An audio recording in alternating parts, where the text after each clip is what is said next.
Yes. All right. I hereby call this meeting of the Nevada City Planning Commission to order. We acknowledge that the Nisenan people are still here among us today, though nearly invisible. We understand that we are on Nisenan land that was never ceded, and the original tribal families have yet to recover from the near genocide of their people.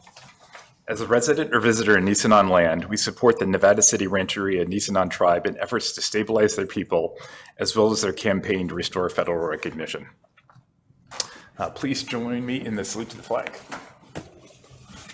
I pledge allegiance to the flag of the United States of America and to the republic for which it stands, one nation, under God, indivisible, with liberty and justice for all. Okay, roll call, please. Commissioner Simmons? Here. Commissioner Nye? Here. Commissioner Hanami? Here. And Vice Chair Amy is out today. And Chair Brown? Here. Right, any corrections or changes to the agenda? We're good.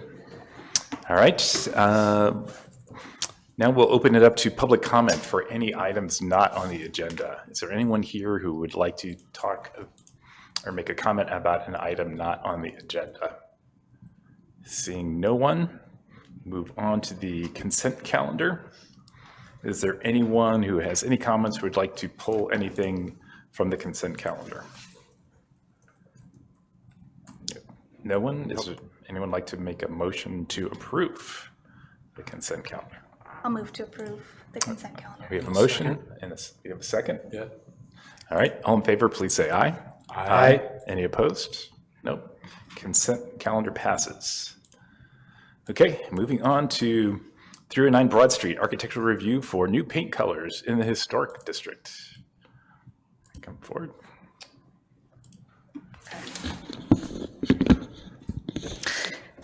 Thank you, Chair Brown and Commissioners. I'm Jessica Hankins, Interim City Planner.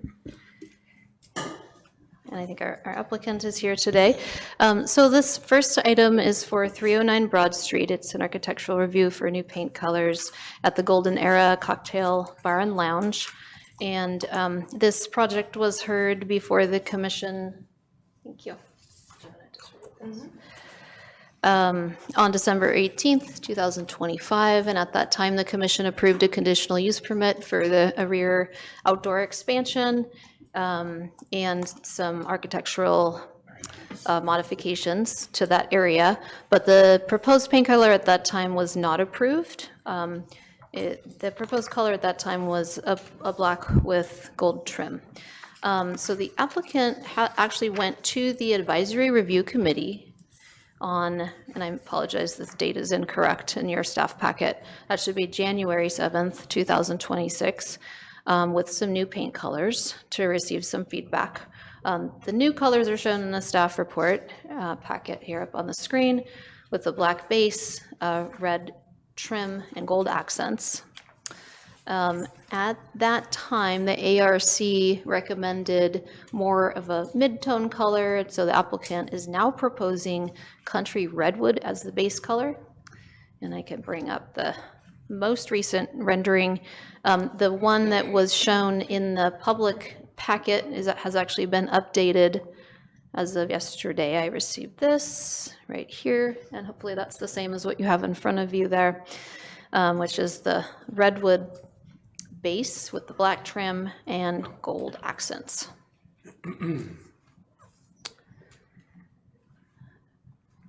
So in our design guidelines for the city, we haven't adopted paint colors, as I've mentioned before, but we do look to historic photographs and consistency with the surrounding context of the downtown area.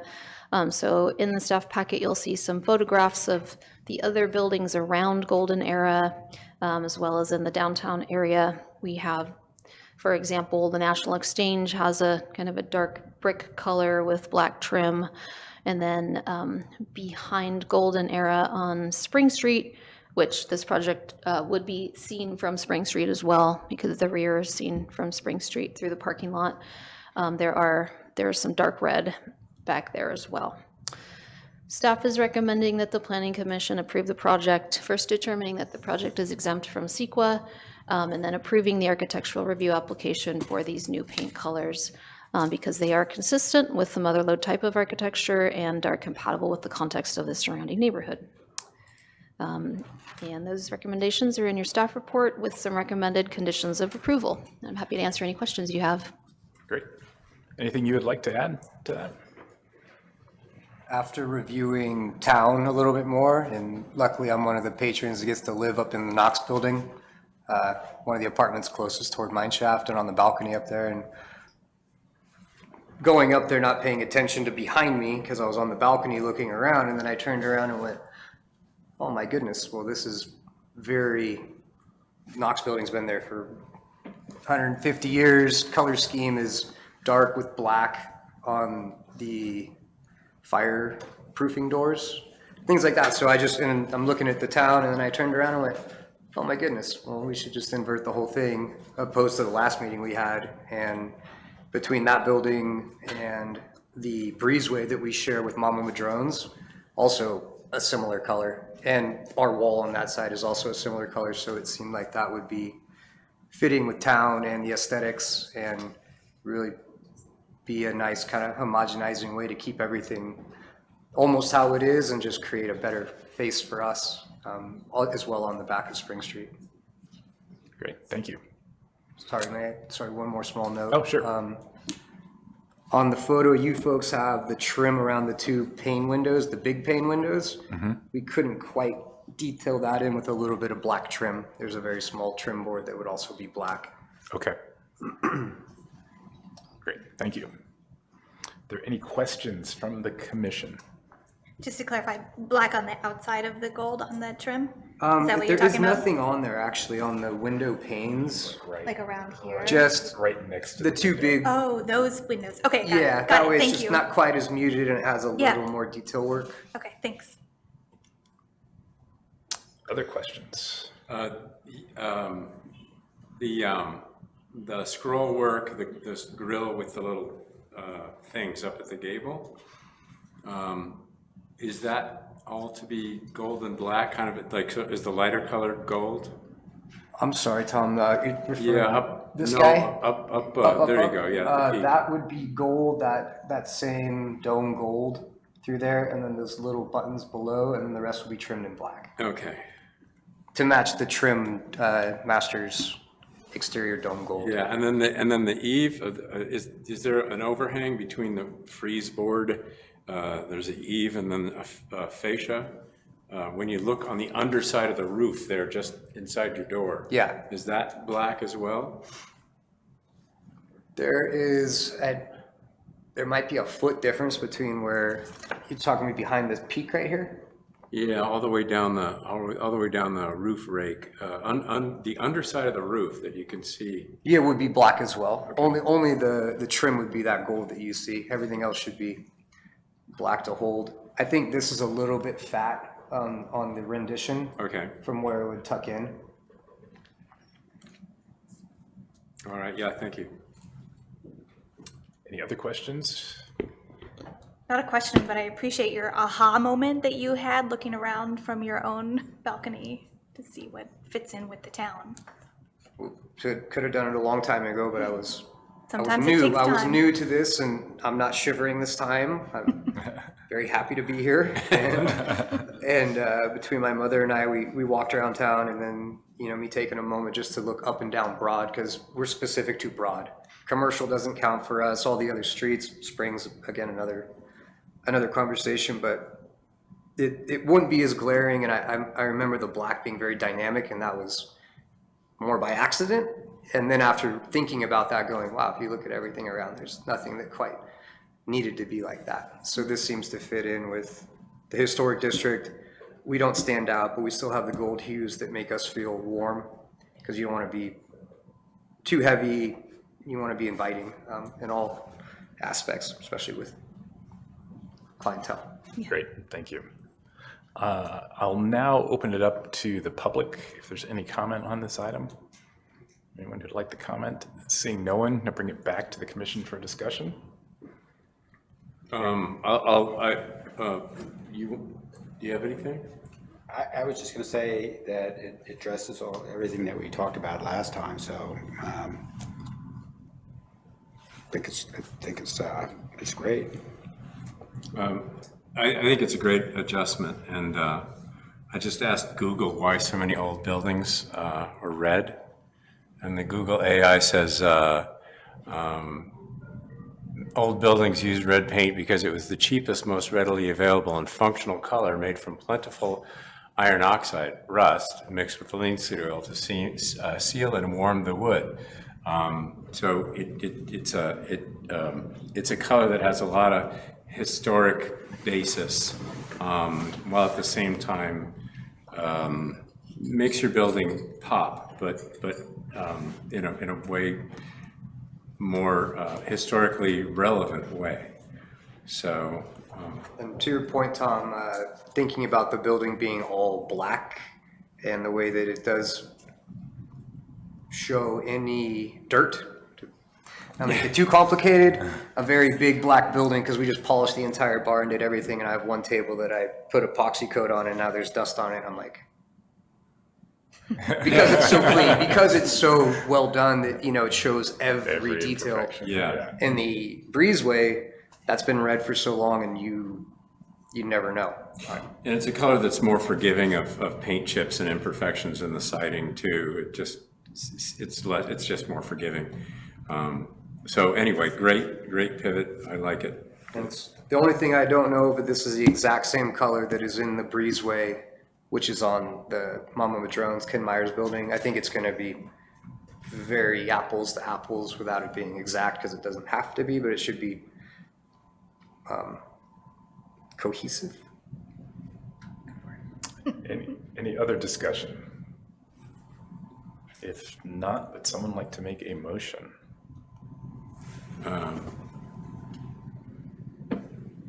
can do it. Yeah, okay.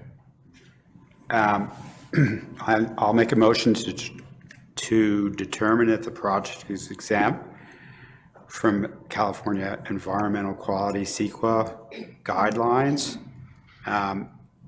And secondly, to approve the architectural review application for new colors on the Golden Era Cocktail Bar and Lounge at 309 Broad Street.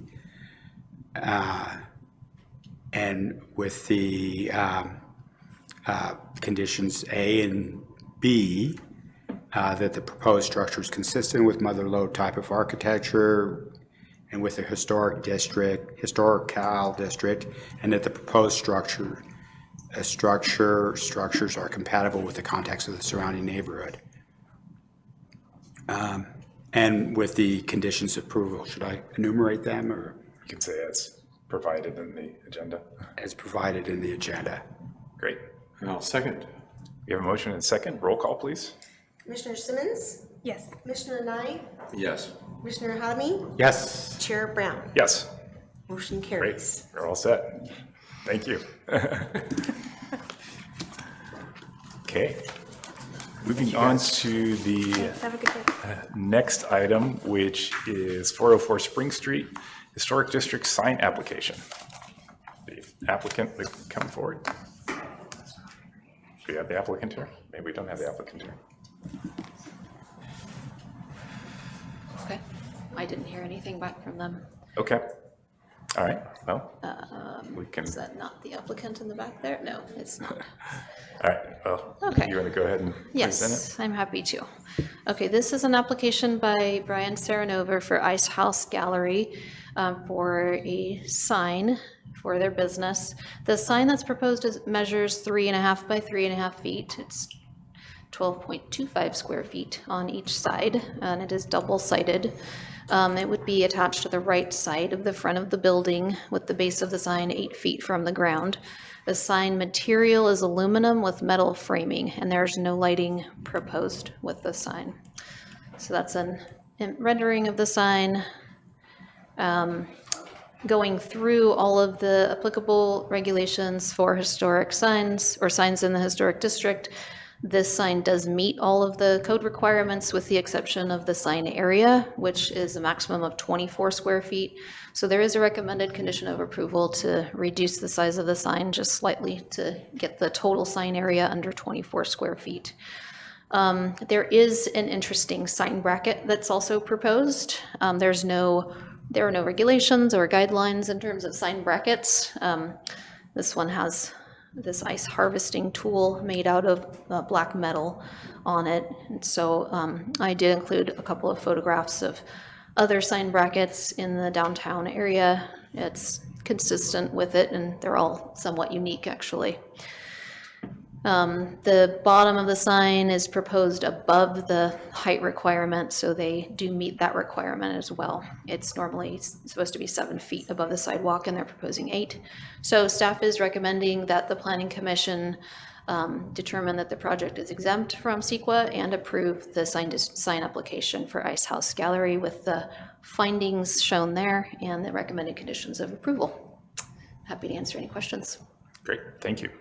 Did you say ice harvesting tool? Yes. That's what it's meant to look like? Yeah. Yes, yeah, yeah, I think these I'm wondering I if can it's, see it they now. clamp the ice like this, yeah. Back when we used to cut it out of ponds and such. Right, yeah. I'm wondering if it's the actual tool, I'm curious, or if it just approximates it. I asked him about it. I wasn't sure, given this illustration, if it was made out of square tubing or not. He said, oh, it's just made out of metal. So I'm assuming it's a flat black metal based on his description. I don't think it's an actual harvesting tool. I think it's just a cutout. Yeah, Facsimile. yeah. Any other questions? This is unrelated, but related to the packet. I really appreciate how you put in pictures of other Oh, yeah. signs and other colors that match that. It's very helpful. And maybe that's been in there before and I'm just catching up, but I appreciate that. Okay, Thank you. I'll keep doing that. Saves us doing it ourselves. Yes. I can always also, if we have any questions about like what the surrounding area looks like, I can bring that up on Google Street View. Just ask. I can do that for us real quickly. Yeah. Thank you. Is there anyone in the public who'd like to comment on this item? Seeing no one, bring it back for discussion. Any discussion of this item? I like the sign itself and the colors in the sign. And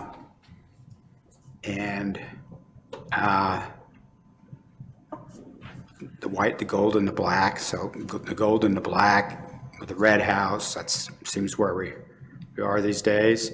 And it's the bracket is great.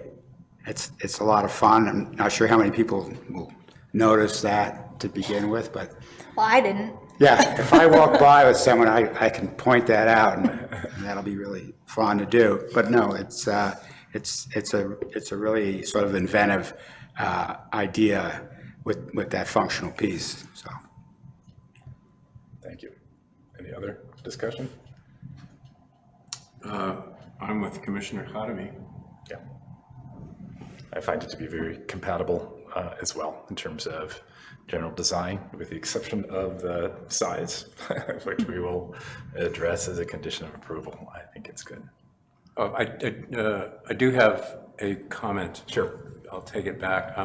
It's a sheet metal sign, which we generally prefer wood because it has some dimensionality to it. I don't have a problem with it being a metal sign. It makes sense in this context because it's bolted to brackets both top and bottom, which makes it, I think a correct composition. So I just wanted to mention our general preference for wood signs because they have a thickness and dimensionality to them, but I think in this situation it's good and fine. Good. Any other discussion? If not, would someone like to make a motion? I'll make a motion to approve this sign. Let's see, with the findings that the project is exempt from CEQA, and two, let's see, recommendation 2A and B, and the other conditions of approval, 1 through 4. Oh, and with the modification that the sign size be adjusted to the established limit, size limit. Shall I say that dimension? Yeah, I think It's in B. 24 square feet. 24 square feet. Thank you, Rod. Great. I'll second that motion. Roll call, please. Commissioner Simmons? Yes. Commissioner Nai? Yes. Commissioner Hadamy? Yes. Chair Brown? Yes. Great. Motion passes. Okay, on to the next item, which is Brew-Built Brew House at 300 Spring Street. Come forward. Yeah.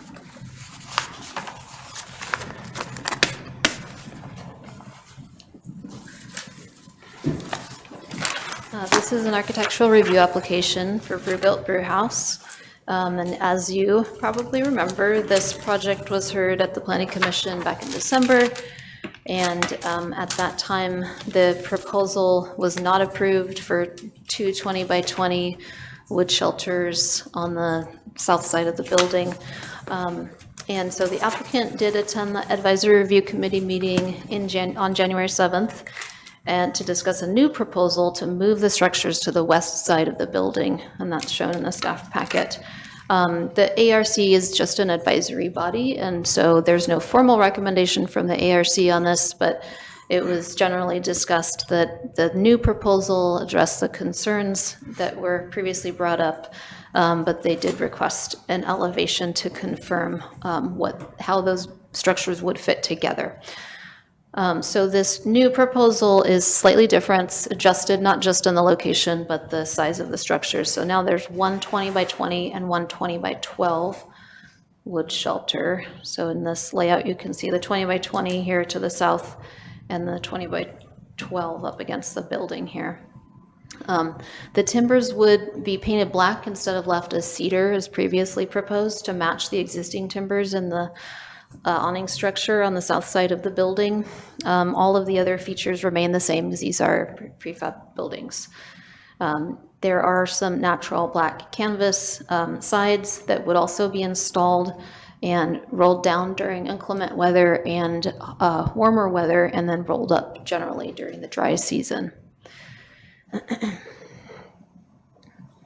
This is an elevation, south elevation, so you can see how the structure fits under the existing awning on that west side. It kind of tucks right in under it. And so this is the view that would be seen from Spring Street. And you can see some of these are photographs that the property owner provided of the existing timbers that are under this existing awning structure. They're painted black as well. We kind of discussed at the December meeting some of the background of the site, that it was not in, it doesn't represent Mother Lode architecture. It was constructed in the 1930s as a filling station and doesn't quite have all of the same characteristics as some of our other buildings in the historic district.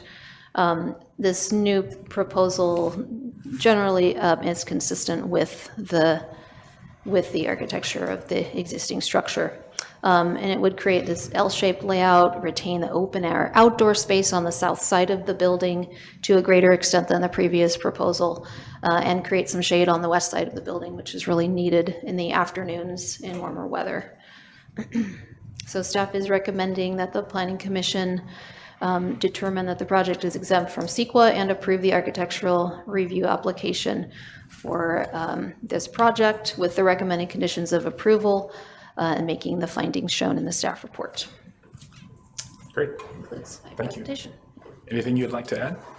No, that pretty much sums it up. Just creating an unobstructed view of the building, a more natural L shape for the site, and still providing the shade that our customers need. Okay, great, thank you. Any questions from the commission? Yeah, I had a question, which is, looking at the site layout here,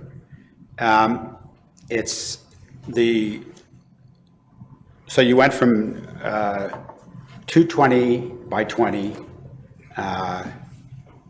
structures to 20 by 20 in front, and then a 20 by 12 behind it, which I guess is up against what's currently back there. It's kind of a little, I guess it's a shed or something that's back there. Yeah, it's just like an outdoor storage supply area.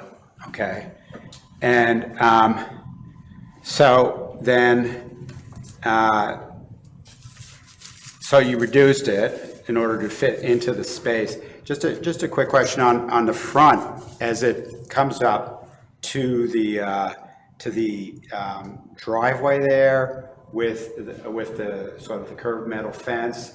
How big is the space between the fence and In the edge of the structure. yeah, I think it's about 4 feet. 4 feet? That's not necessarily a fence, it's a bike rack. Right. I saw a bike tied to it, and I was like, It's a custom bike rack that we had installed as part of Right. our parking We don't. requirements. We very rarely ever open it. Typically, there are bikes attached to it, but that just stays closed as a bike rack for. well, in a way, that's good to hear, because you're not necessarily losing space that you're using for parking. Right? Correct. Yeah, we're not really driving through there at any point. Yeah. Okay, so, and it wouldn't actually impact the bike rack? No, not in any way. Okay. Anything else, Jim?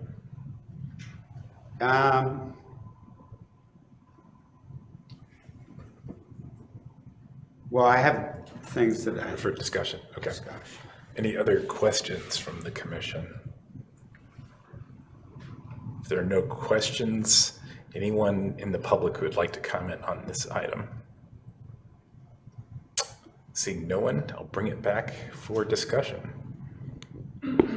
So Jim, do you want to go ahead? Well, appreciate what you guys did. And just sort of looking into this whole situation, as having been here for, from back when it was, not when it was a gas station, but when it had the very retail in there and it was just a parking lot. I mean, this is like a miraculous transformation that has occurred on that corner. And, just going down there and visiting it a number of times and just sort of looking at it, it's just, all the detail is really amazing. And it just fits in so well with Nevada City aesthetic, like the light post and the wall and the metal fence above the wall. The details are really just amazing and sort of highlighting the open space. So I'm really glad that open space is preserved, because I think it's just a great thing for Nevada City as a whole, and also for opening it up as sort of a gateway to Spring Street. And there's a lot of things that are going on Spring Street that this helps sort of highlight it, just in terms of all the things that we want to happen with people walking down there, going into the Miners Foundry, and you have these really nice architectural changes, both with this and with the KVMR on the back there. So I don't want to be too long. My only thought was that primarily, the modification does preserve what was created by you guys, which is just that sort of wonderful and very inviting outdoor space. That's you know, that helps the area as a whole, and that fits in so well with the city, with our aesthetic and what we want. So, you know, looking at the new part of it, you know, that, you know, I'm not sure that you know, my first thought in looking at it was, does this sort of loom over the outdoor space, or does it clutter that space? So you know, open it up for you guys to, if you have any comments along those. All right, thank you, Joe. Other discussion? Sean, Tom? Well, I hear your concerns. I think when we consider things, we have to sort of take into, well, these structures are compatible with the architecture of the renovations that were done, which are, in my opinion, contemporary in detailing and color.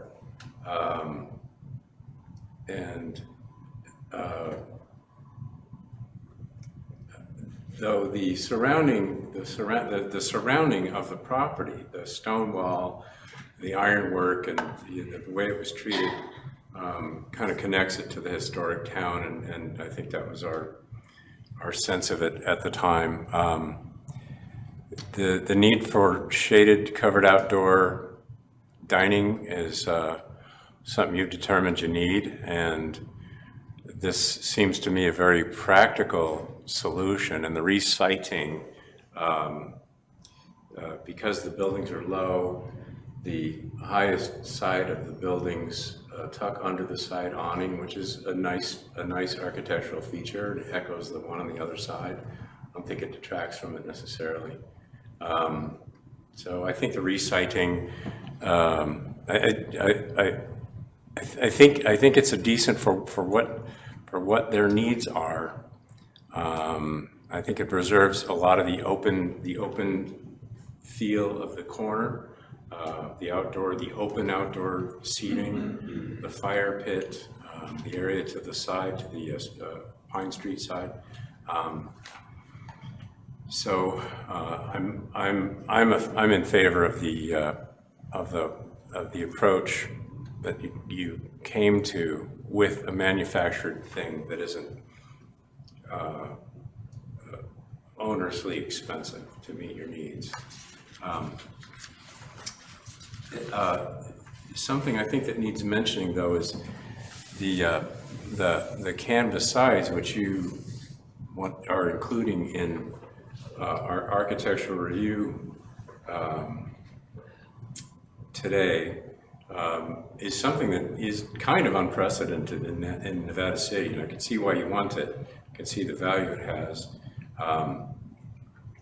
But I think, and they were added to the enclosure onto the front porch roof, and those didn't come to us for architectural review. And it does have a strong visual impact in our outdoor dining ordinance, which doesn't apply here.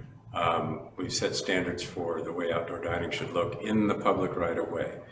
And the outdoor dining ordinance does not pertain to this, but we should take clues from the way we consider architecture review from that, because that's how we worked hard to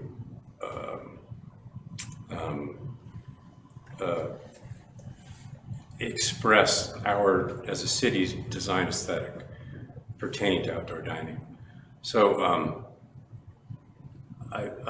perhaps a condition of approval having to do with those side curtains being removed in fair weather and not just rolled up, if that's practical. When they're rolled up, they're not visible in any way. Are they inside or outside? Yeah, they're inside. They're inside on the front patio. Yeah, so they wouldn't be seen. I think we should include a condition of approval. I don't know. It's just something for the commission to consider, and also to that, I think it might be appropriate to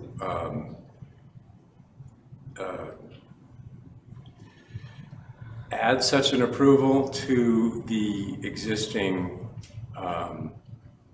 architectural review having to do with the primary structure. And that's something for us to discuss and to consider with staff. Because these things should be considered by the Planning Commission in any upcoming proposals for similar things. Color, style, I'll say your canvas sides are good looking and they don't detract. But in other circumstances, the proposed thing might not be good looking, or it might detract from both the context of the neighborhood and the architectural integrity. Other than that, though, I think you've answered the concerns we had previously very well. Oh, I do have a question. Does the roofing material match the roofing material in color on the rest of the building? Yeah, it's black. It's a match. Okay. Thank you. Okay, thank you, Tom. Sean, any discussion from you? No. No. I'll throw in I think you took our feedback that we gave in the last meeting and in the advisory review meeting that we had, and I appreciate you doing that. As the other commissioners have noted, it's really transformed it from something that felt sort of plopped down to something that's been thought through and designed. And that's greatly appreciated and is compatible, as we discussed. So, okay, with that, Tom, given that you had some conditions, do you want to make the motion on this one? Oh, Jim, go ahead. Yeah, at the advisory meeting, did you guys consider like different options? I mean, did you consider, say, for instance, a single 20 by 20 where it would be moved back and then flush with the front of the building? Did that come up? It did not come up. If I could interject, so that back, the 12-footer, that's really more of a back of house space. And so if we were to just do one 20 by 20 and push it all the way back to that like fence area, then we kind of lose what we need for customer seating. So there's basically going to be the 20 by 20, that's for customer seating. And then the one in the back is more for sheltering our staff and just keeping, a shaded, cooler area back there for staff. Anything else? Okay. Okay. No other, do you want to make a motion? Yeah, let me get to the correct page. Okay, I'd like to make a motion to approve this as presented, making the finding that the project is exempt from CEQA. Let's see. And making the findings 2A and B. And, oh gosh.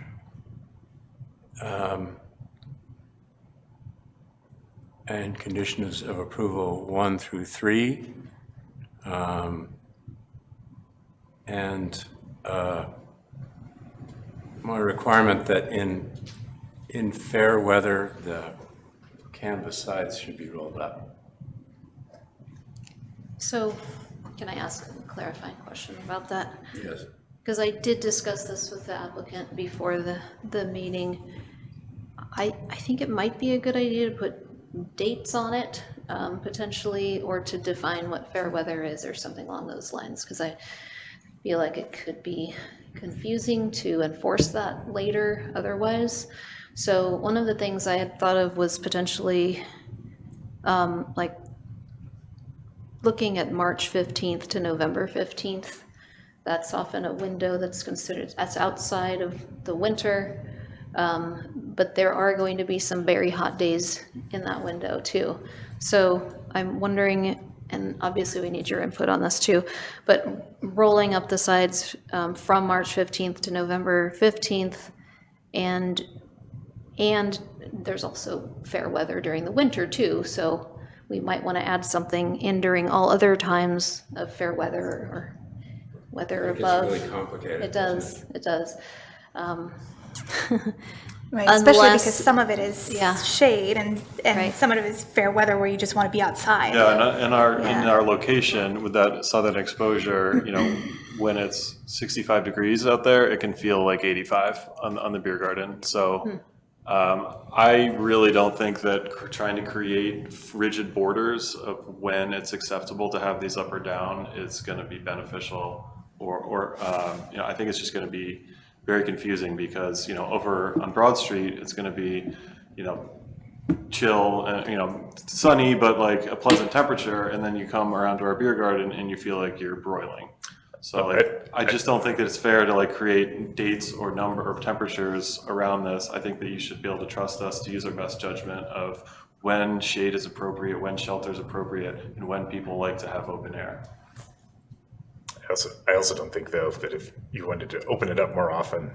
We want it open. Open is yeah. our preferred mode, but Right. you know, we gotta, you know, heat it and keep it warm and utilize more space when it's cold. And we gotta shade people when it's scorching hot out because they're really uncomfortable and they can't sit outside like that.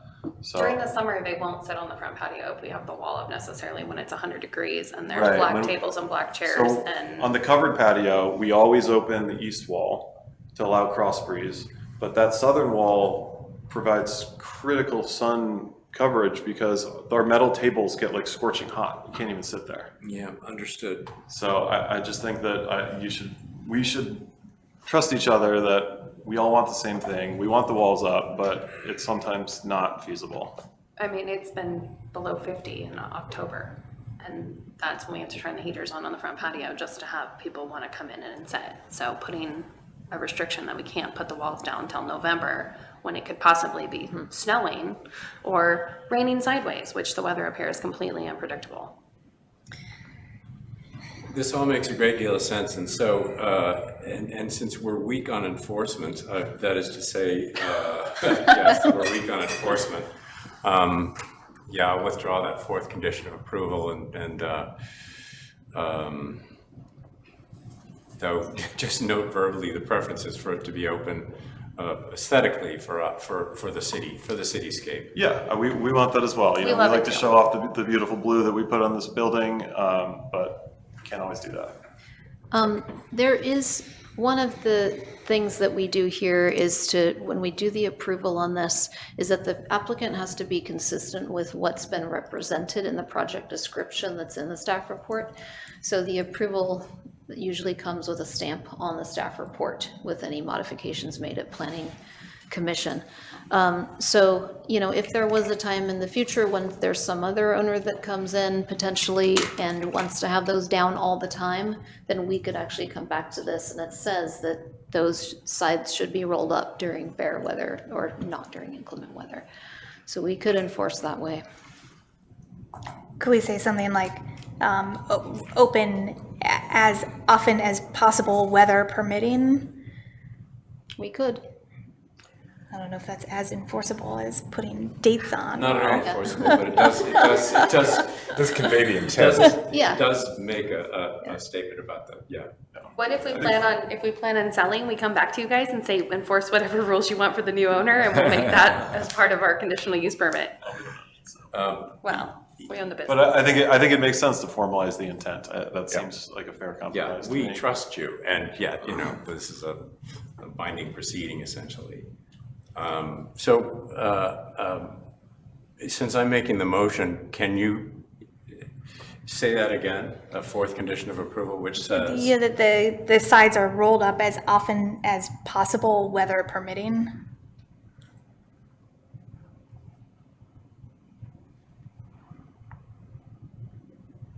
Okay. Got it. So moved. So moved. Do you have a second? I'll second. All right, we have a motion and a second. I have a question about the building permit, Condition number 1. under conditions of approval. Conditions, yeah. Yeah, why is a building permit needed for something that we're constructing like by hand and it's pre-engineered? This is a standard condition of approval on most of our items. So if there is no building permit required, then it won't apply. Okay. Yeah. All right, we have a motion and a second. Roll call. Commissioner Simmons? Yes. Commissioner Knight? Yes. Commissioner Halmy? Yes. Chair Brown? Yes. All right, motion approved. Thank you. Thank you. Thank you.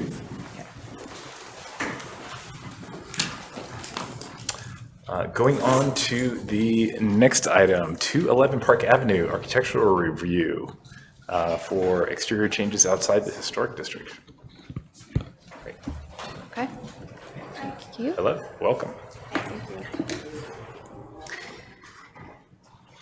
Thank you, Chair Brown and Commissioners. Again, this is an application, again, for an architectural review outside the historical district.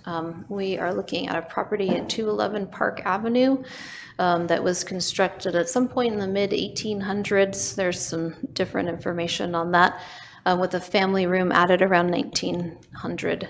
The home has an assessed size of around 3,000 square feet with a 660 square foot garage. And over the years, the permit history shows a number of permits, including Planning Commission architectural review for different changes through the years. The property is within the R1 district, and it's right at the corner of Boulder Street and Park Avenue. The proposal today includes several window location changes, replacement of existing windows that are failing, removal of 2 chimneys and accompanying fireplaces, re-roofing, and repair of dry rot and siding.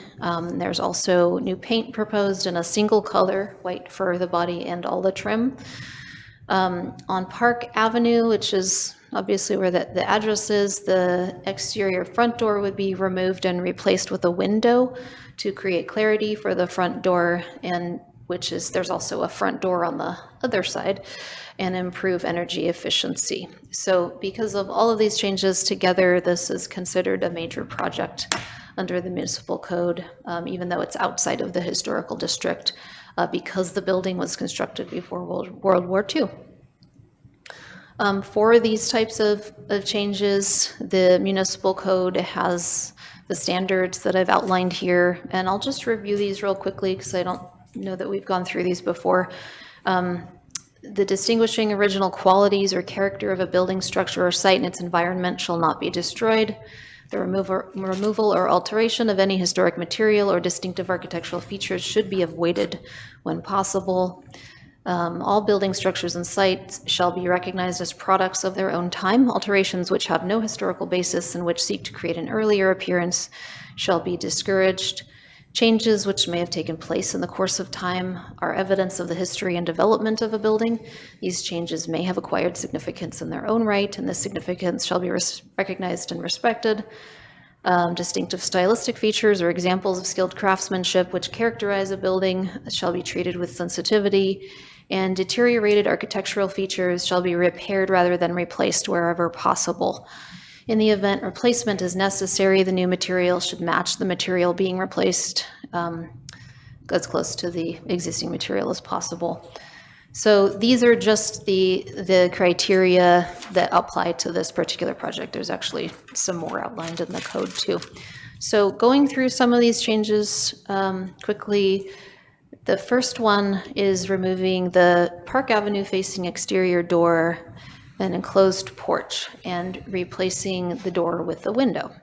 So this change is intended again to create clarity for where people should enter the home, and the desire is for people to enter the home on the Boulder Street side. Staff had some concerns about whether people would be able to find the front door since the address is on the Park Avenue side. And we don't actually have an addressing policy here at the city, so that's something that I'll be looking to create in the future. But Normally, if you have an emergency response, we want to get them there as quickly as possible. So this particular property has had this Park Avenue address historically, and the applicant has indicated she would like to retain that address. And I think it's reasonable to do that as long as there is some direction on site, because there is a walkway that leads up on the Park Avenue side. So as long as there's maybe some little signage that we could put in there, and that's a condition of approval on the project. It doesn't have to be big. It can be a small sign, just that folks can see if they're trying to get to the front door. I think that's just practical too. So you can see in the photo here in the staff report, this is the Park Avenue frontage, and that's the entry gate there. So if we did have, emergency response looking for the front door, they'd be coming in through this side, and then there's a pathway that leads around to the other front door. You can see this section here, which I'll show up close here in a moment, but this is where this front door would be removed and replaced with a window. And you can see in this historic photograph that this porch was not enclosed, at least at this point in time, which was sometime around the turn of the century. So there's also some window location changes and additions. 2 windows would be removed and replaced on the Park Avenue frontage, as shown here. So this is the existing, the upper depiction, and then the lower is the proposed Park Avenue depiction. So where there was a door, I'm trying to circle it if you can see my mouse. Right here, now we're looking at a window right here. And then these other windows would be replaced with JELD windows. I'll show those here in a moment. 3 windows would also be added on the southeast side of the home, as shown below, and this side is not visible from the street. So these are the proposed new windows, are clad windows in a brilliant white. Many of the windows are failing and have to be replaced. So the windows with the public-facing views on Boulder and Park Avenue would be replaced with double-hung windows or casement windows, as shown in the plans. And then you've got some additional elevations. I tried to again show them up against each other in your staff report so you can see what the changes are. You can see there's some color changes here as well. Okay. There's also removal of 2 chimneys and accompanying fireplaces. The house has 4 existing gas fireplaces and 3 chimneys because 2 of the fireplaces share a chimney. They're not masonry chimneys, with the exception of the brick. There is brick above the roof, but inside of the house, there is no masonry. 1 chimney, which is near the kitchen, was added as part of a 2004 addition to the house. And the second chimney has a gas fireplace that is not historical, according to the applicant. So these are energy efficiency issues that the applicant is trying to address.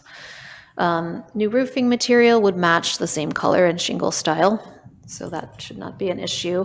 And then there's some siding issues as well, some dry rot that needs to be replaced, and the siding is proposed to be in the same shiplap wood siding. So there's some more visualizations there that the applicant provided.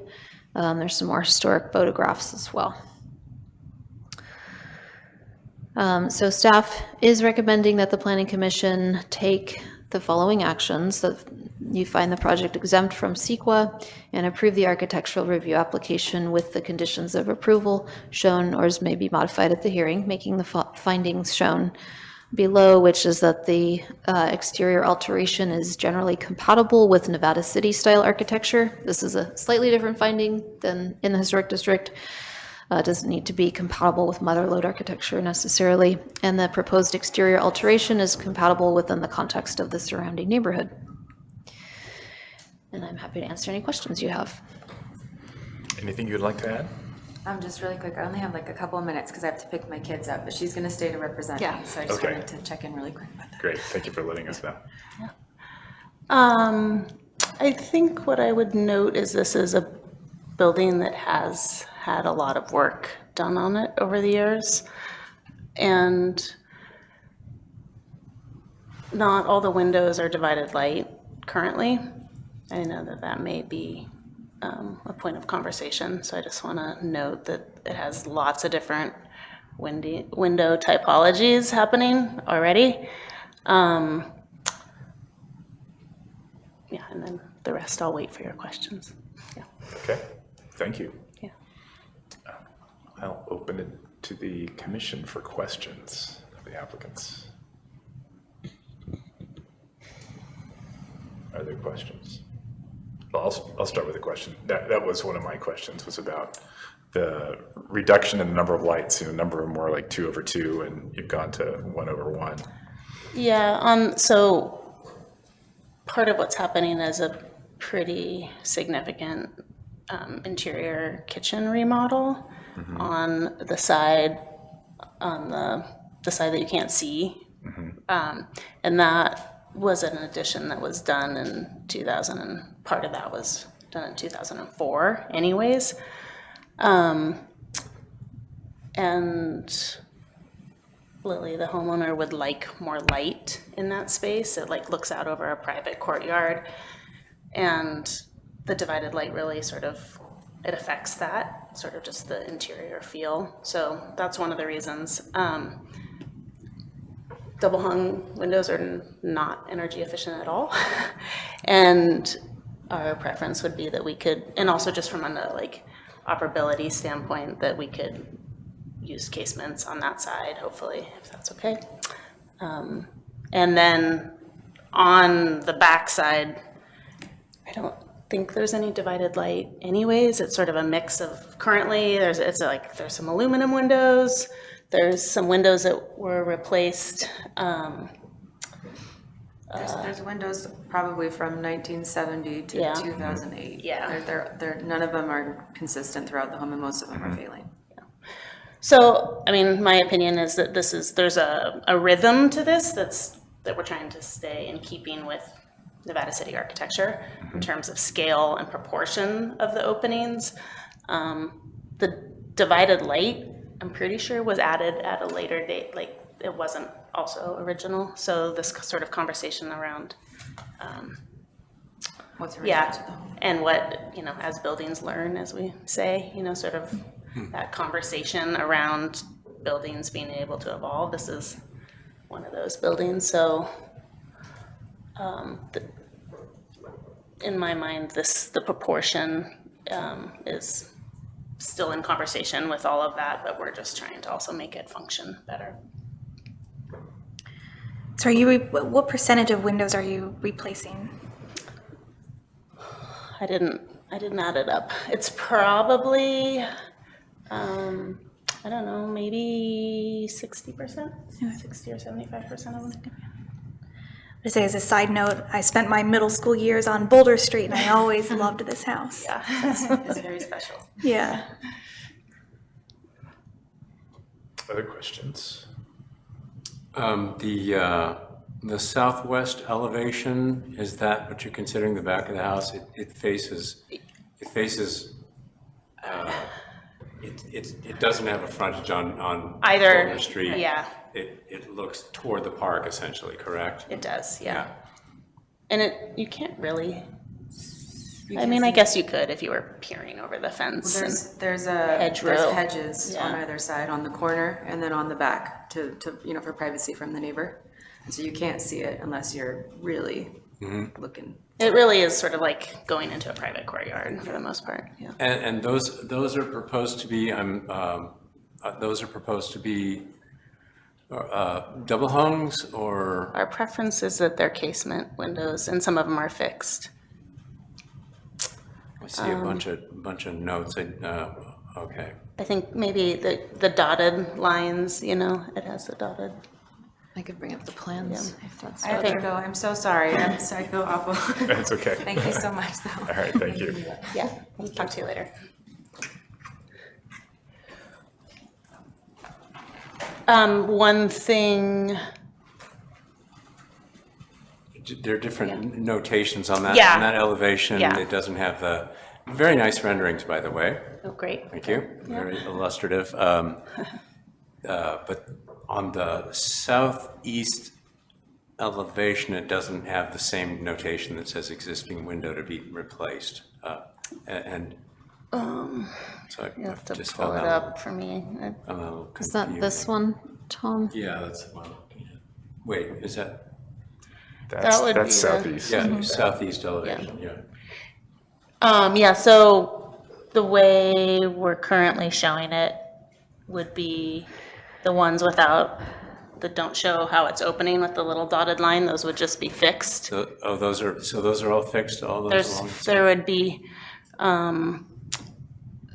yeah, 5 fixed and 3 casements, kind of depending on what, some of it has to do with what's happening on the inside, right? Okay, and the one on the far left side, most visible, That one stays, it's an existing window, so there are, so those windows were part of the 2004 addition.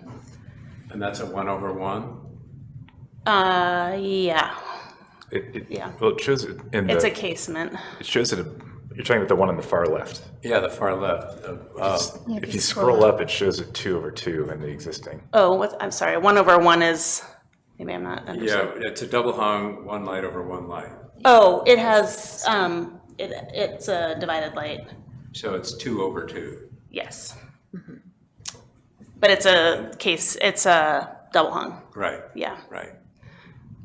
And those ones are gonna stay and get repainted, so that so everything matched. Right now they're red, I think. And the window that you're getting rid of on the top, those little windows. Those are staying.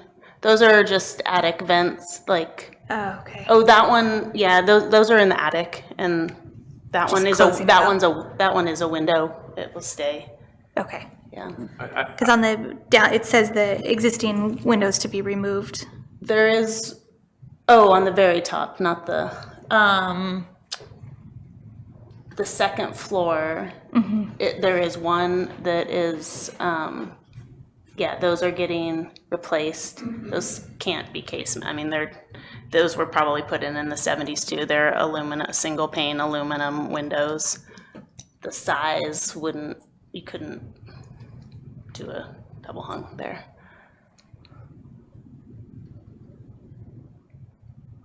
On a historic restoration project on the East Coast, somebody said that was done in the 70s, and the blacksmith on the project said, which 70s?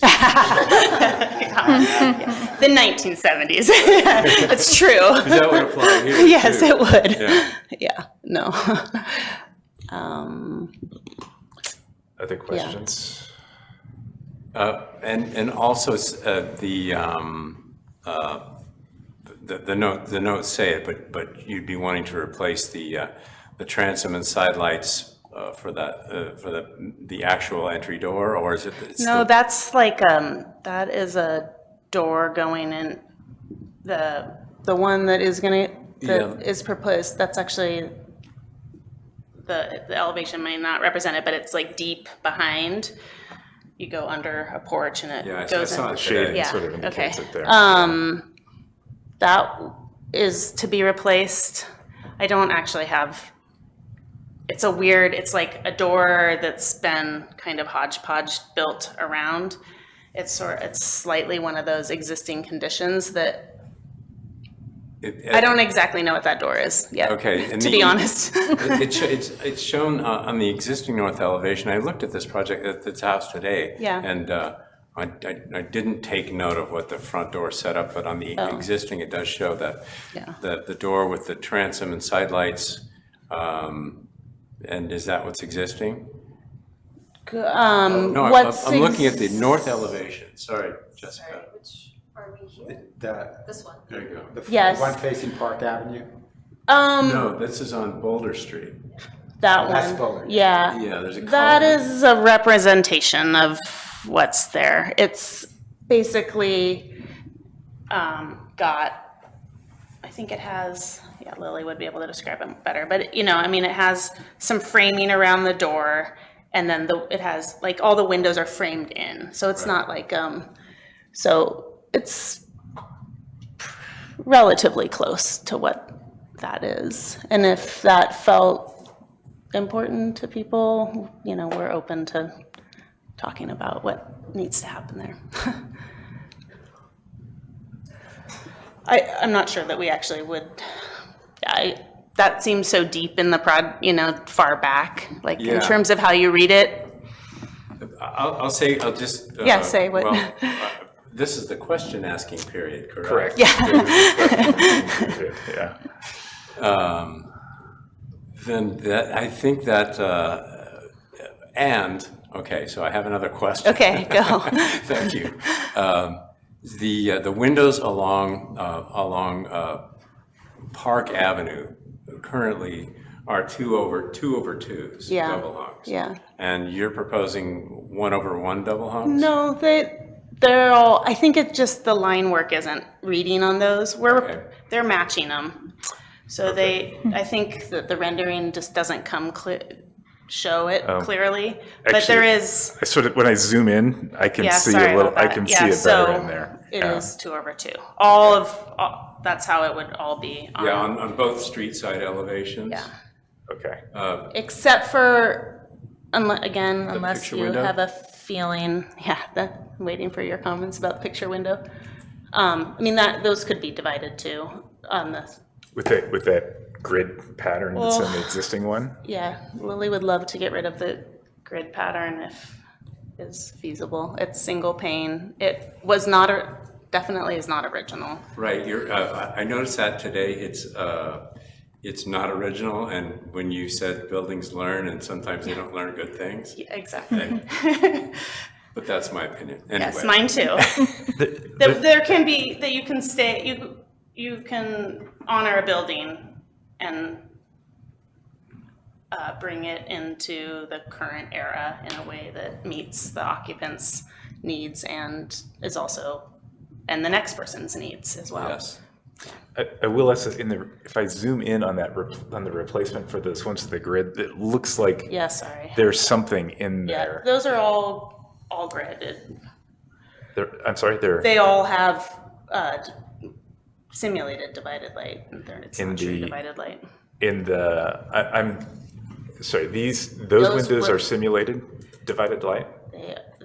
All the replacement windows are proposed as simulated, not as true divided light. Okay. Of the ones that we're talking about. Okay, and Jessica, maybe you can scroll down so you can see the windows on the first floor right there. Like, it looks like there's some detail on those narrow windows on either side of the picture window. Is that It actual or is just that? is showing them open, so that's like it's showing them as that opens, so that's like the Got it. denotion that Okay. they would be Okay. operable. Yep, got it. It's not an actual architectural detail on this. No. Okay, And they're fixed, the ones The that are. center, it would be fixed as it is now, but I mean, that whole unit would have to get replaced. And the two side ones would be operable for air. Operable. And they're currently fixed, They are correct? currently Those, fixed. The Yeah. the diamond. I mean, they currently have storm windows over them just to try to make it more comfortable for her. okay.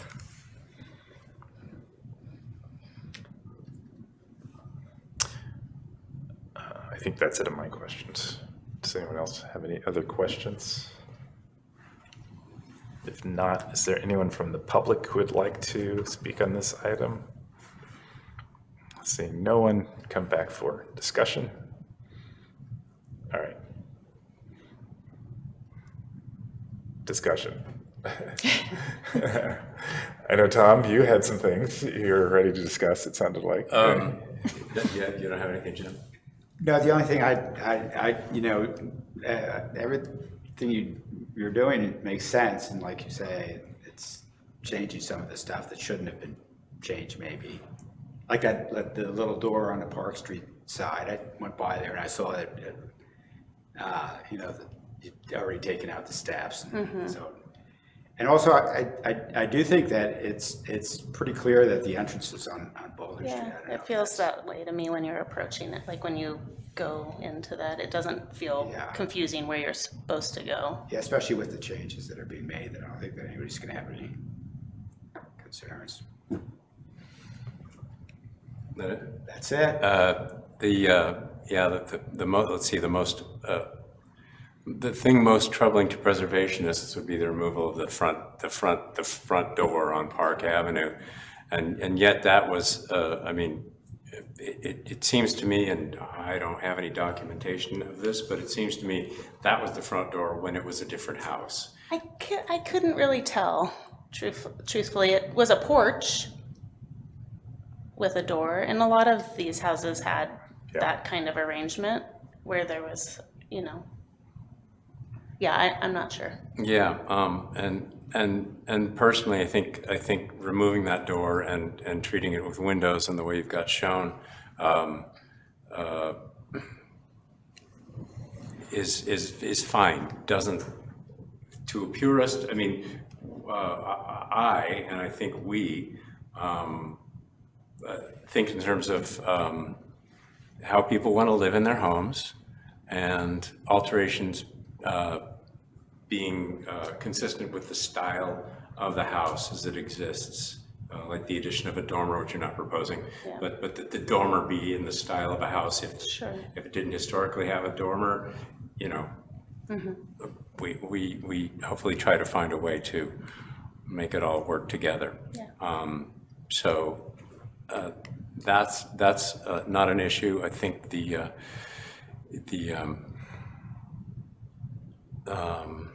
I would just like to be sure that the Boulder Street and Park Avenue sides have double hung windows, with the exception of the casements on the other side of that picture window, with 2 over 2, 2 or 2 divided lights. And Jeld-Wen windows, in my experience, have a pretty good proportion of stiles and rails. Yeah, they have.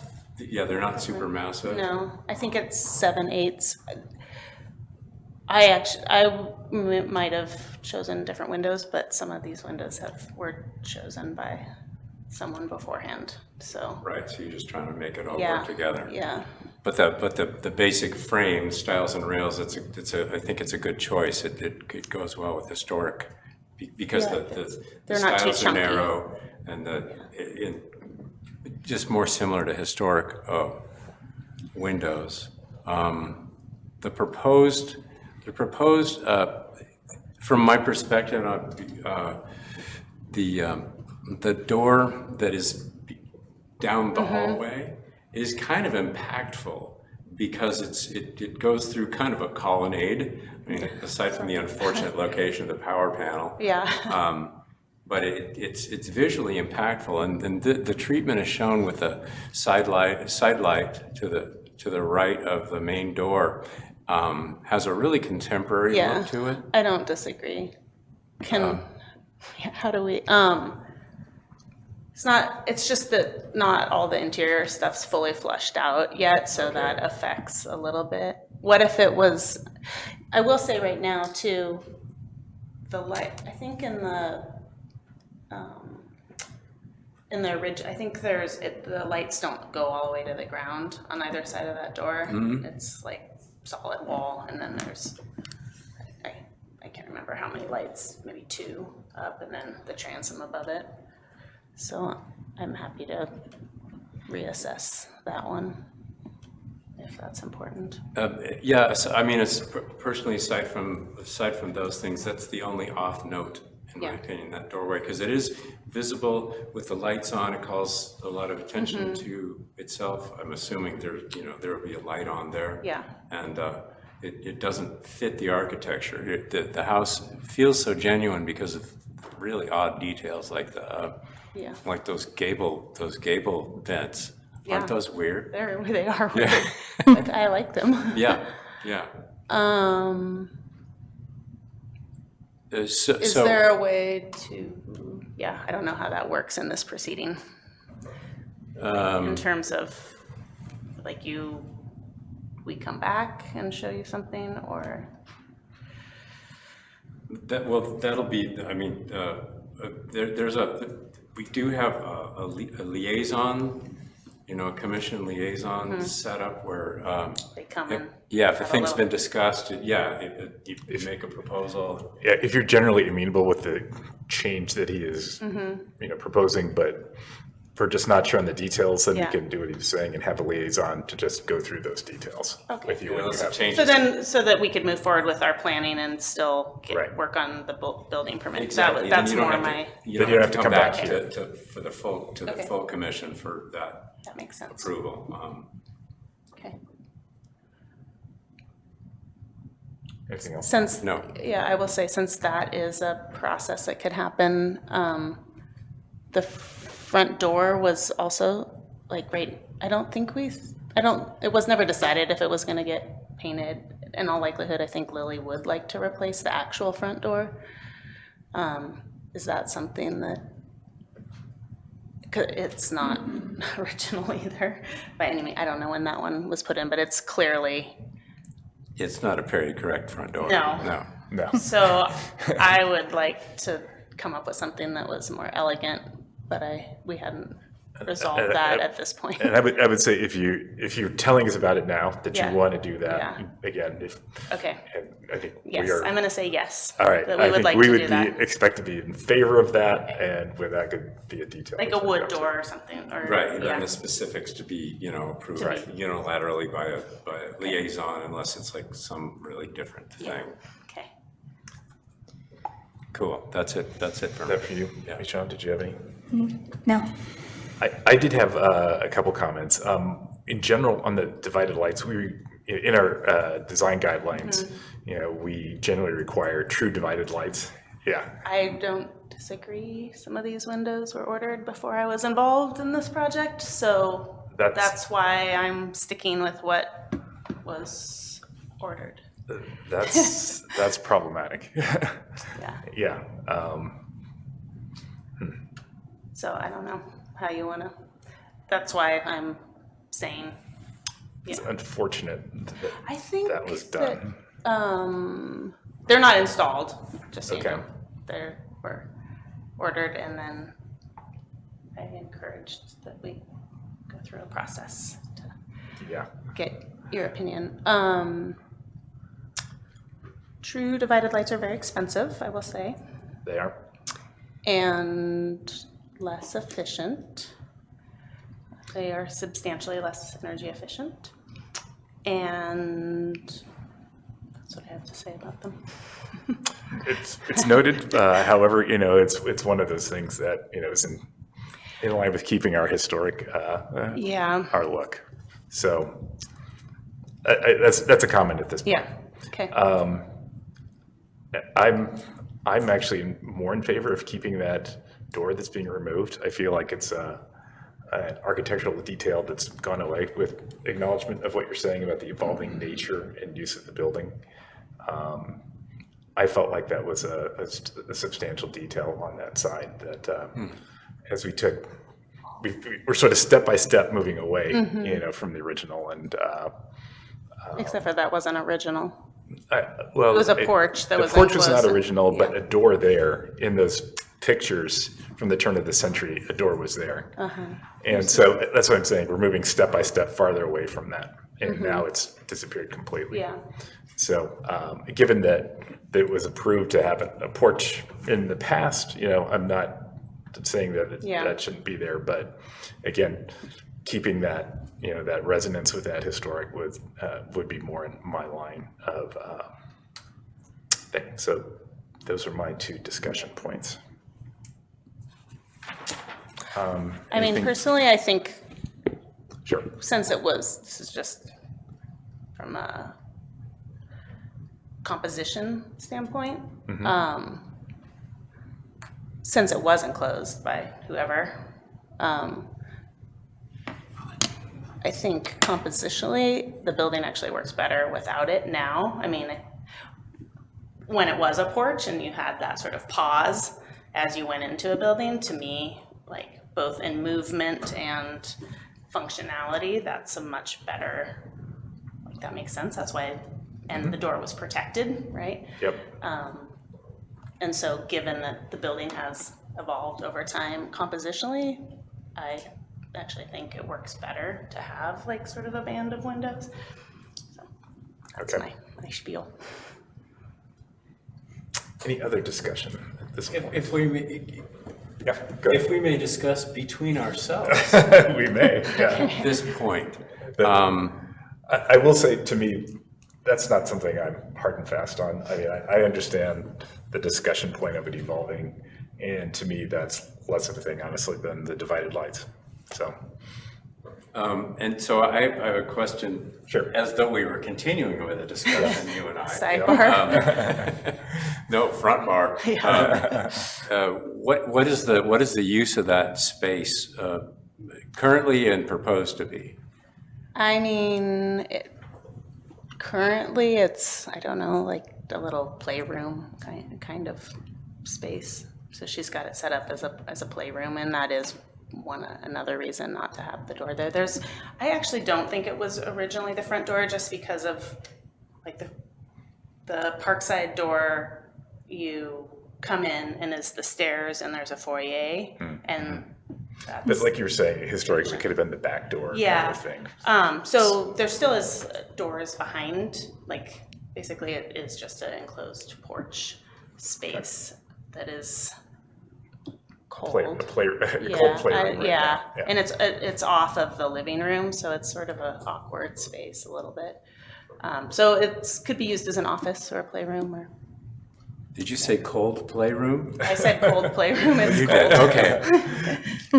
Wow, That is your music choice. That's a You're welcome to Cold play. play. That's the name of a popular band. Since its use doesn't want a door, that goes back to what I said about people Sure. living as they. Like I said, I acknowledge your point. Yeah, okay, thank you. Any other continuing discussion? No. Okay. Anyone else?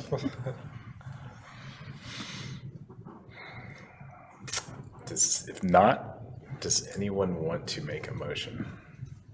I have a question. Yeah. Yeah. Oh. Are the simulated divided 2/2 windows, have those been purchased? Yeah, they have, yeah. Not all of them, but I think originally she was just gonna replace a couple windows so that weren't working when she first bought the house. And then the project has grown. So I think there is 5 that have been purchased. In the simulation, are these, It's what we put in there, so they're Close up. 7/8, I think. is it like the simulate where it's just in between the glass? No. Or is it is on the the outside? On both sides, so Okay. it's not it's not the terrible. I mean, not everyone would know that they were simulated, is the truth of the matter. And 7/8 is a decent historic width for Right. Edmonton. Narrow enough, yeah. Yeah, Yeah. a decent enough approximation. This is also not, I mean, Pardon? if this had been, it was in the historic district and was a landmark building, that would be a very different discussion, I'm assuming, yeah. It would be, however, we do still, I mean, we have these design guidelines that were laid out, right? And, that's our job essentially to be the ones who, rule on how these things fall within this design guidelines. And that is something that's specifically called out in there, and it does not meet that, so. Got it. And another aspect of it is it's in a context of really contributive pre-World War II It's true. building, so it's a Definitely. really cohesive, historic feeling neighborhood. Totally, yeah. And it's a kind of a landmarky building, it's very interesting, so it draws a lot of attention. That's just to And it's on the corner, yeah. Yeah, No, I I mean, there's not all of the valuable buildings that are in our Yeah. city are in the historic district, Yeah, I'll put it I that agree. way. Yeah, so context in that regard, context does matter in terms of retaining purity to the, maximum degree possible. Yeah. Okay. Any more more discussion? No. Not on my part. Is there a motion someone would like to make? I can give it a shot. So I'll move to find the project exempt from CEQA and approve the architectural review application for 211 Park Avenue with the attached conditions of approval with the following findings. That the proposed exterior alteration is generally compatible with Nevada City architecture, and that the proposed exterior alteration is compatible within the context of the surrounding neighborhood, with the conditions of approval A through D in the staff report. Okay, we have a motion. Is there a second? I'd like to add something to that motion. Sure. That the Boulder Street and Park Avenue sides windows have 2/2 simulated divided lights as shown in the provided materials.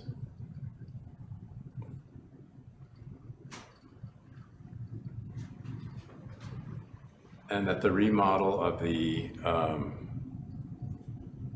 a recessed entrance be approved by a liaison. And if replaced, the entry door also be approved by a liaison. Would you accept those amendments to your? Yes, so motion? with Commissioner Nye's conditions. Great. We have a motion, and do we have a second of that motion? I'll second that emotion. We have a motion and a second. Roll call, please. Commissioner Simmons? Yes. Commissioner Nye? Yes. Commissioner Hadamy? Yes. Chair Brown? No. Motion passes. All right, thank you. Thank you. Liaison, we do need a liaison. You've been doing a lot, unless you really care about I this. liaison a lot. You do. Could I do it with mentorship from you? Would that, just as I know that doesn't save your time at all. I guess I'm volunteering to be the liaison for these items, and Good, yes, okay. you have my permission to tag along. Okay, great, thanks. How does that work? Do we So email you directly? or You'll work with Jessica? Jessica. Okay. Yeah. Great, thank you. Then any materials you present go through her, it's all Got it. part of It's all the documented. and- recorded process, yeah. Okay, great. Thank you. Thanks very much. Yeah, I appreciate it. Thank you. Thank you. All right, moving on to our final item. I have to find the right place.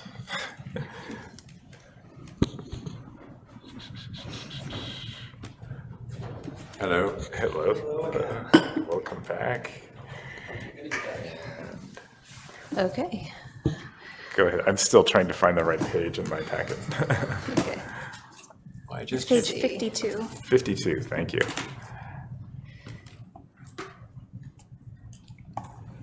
All right. 310 Broad Street, conditional use permit for a yoga studio and architectural review for the exterior modification and new paint colors in the historical district. Jessica. Yes, thank you, Chair Brown, Commissioners. Okay, I'm going to get started on this one. You actually heard about this at the Advisory Review Committee just a week or so ago. And then also we had looked at the rear deck on this same building in December. So you may remember this building was built originally in 1863, and it is considered a contributing building to the Historic District's National Register status. The original listing in the inventory is essentially the same. It describes the same building that you see out there today. So there have not been a lot of modifications to this building, like the last one. There was a metal canopy that was described, supported by ornamental wood posts that extends over the adjacent sidewalk.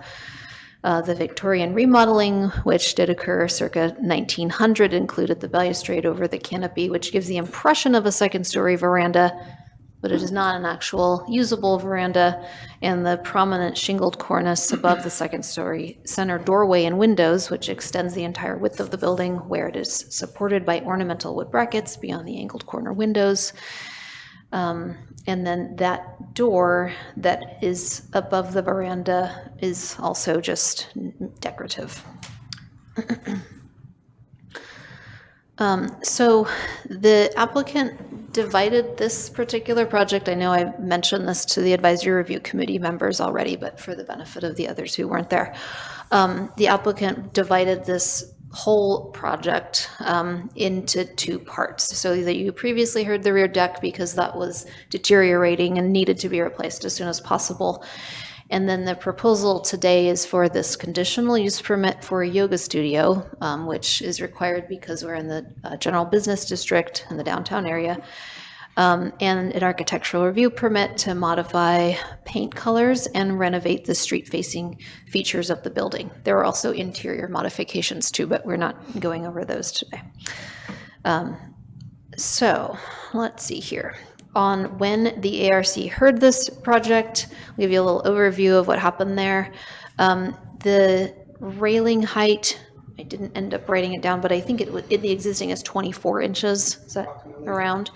And so the existing building code today would say that that needs to be 42 inches, so that was a matter of discussion at the ARC, whether we would want to see a 42-inch railing height or not.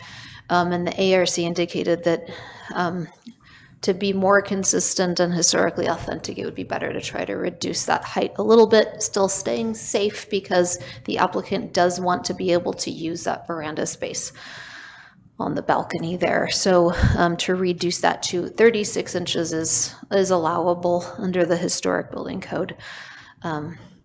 So that is what's being proposed today. Did you Yeah. say 32 or 36? 36. Okay. That's what I had in my notes for ARC. Okay, so you can see some of the, one of the reasons why these changes are proposed. You can see in the photographs here, these posts are pretty deteriorated, and they're even kind of leaning a little bit. And there are some other modifications. Obviously, when they go to replace these posts, these will be replaced in kind to the extent possible. And all of the features will be replaced to the extent possible to be as similar as possible to the existing features. Let's see what else I need to highlight here. There are some new colors that are proposed, and these are slightly different from what we talked about at ARC. And I actually did get some, I don't know if everybody got these because they're a little bit late from me, but there are colors that are even different from those shown in the staff report. So let me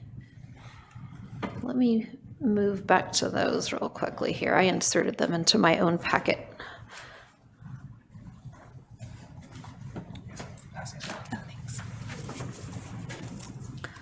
So at the ARC, we had talked about the three colors shown here, with the primary color being the darker Yorktown green, and then the trim color of this mid-tone Waterbury green and an accent of Stuart gold. And those weren't, you couldn't really see them in the original rendering, so they've gone ahead and prepared this particular rendering, again, different from what the original staff report said, but now the accent color is back again in a few of the features here. And I did email those to everybody this morning, so I'm not sure if everyone got those. I know you did. Commissioner Simmons. Okay. Let me go back to where I was. Okay. So I'd like to talk a little bit, I'm going to kind of go through the analysis in the staff report one by one here. The first item is a conditional use permit for the yoga studio. And this particular conditional use permit requires public noticing that's a little bit more extensive than architectural review. So we did do that, and that was a 10-day advance notice to everybody within 300 feet of the business. And the zoning code, if you want any use essentially in the general business district, which is in the downtown area and surrounding the downtown area, that is not retail or a service use, and some residential also allowed on first floors, then you would need to go through a conditional use permit process. So that's why we're looking at that today. And the zoning code does have a whole, it outlines what you would need to do in order to permit this type of use. Essentially, it needs to, oops, hang on here. It would basically need to ensure that we are not disrupting the continuity of the retail uses in the downtown area. That we're not detracting from the sales tax generating revenue of the downtown area and that type of thing. So if we approve this conditional use permit, then those are the types of findings that we need to make. So this particular use you'll see in the analysis, I worked with the applicant a bit on this to make sure that we had a good front of house space where they're selling general goods and other supplies, yoga supplies. There's a little list in here, pre-made local snacks and drinks, yoga mats, water bottles, various home goods made by local artisans, beauty products, clothing, things that might attract people in from the street. So that it doesn't become a dead space that all of the tourists are walking by. Keeping in mind also that the downtown is used not just by tourists, but also by residents too. So the yoga studio may be used by people who are staying at the National Hotel or a short-term rental in town, or that it might be used by resident. And the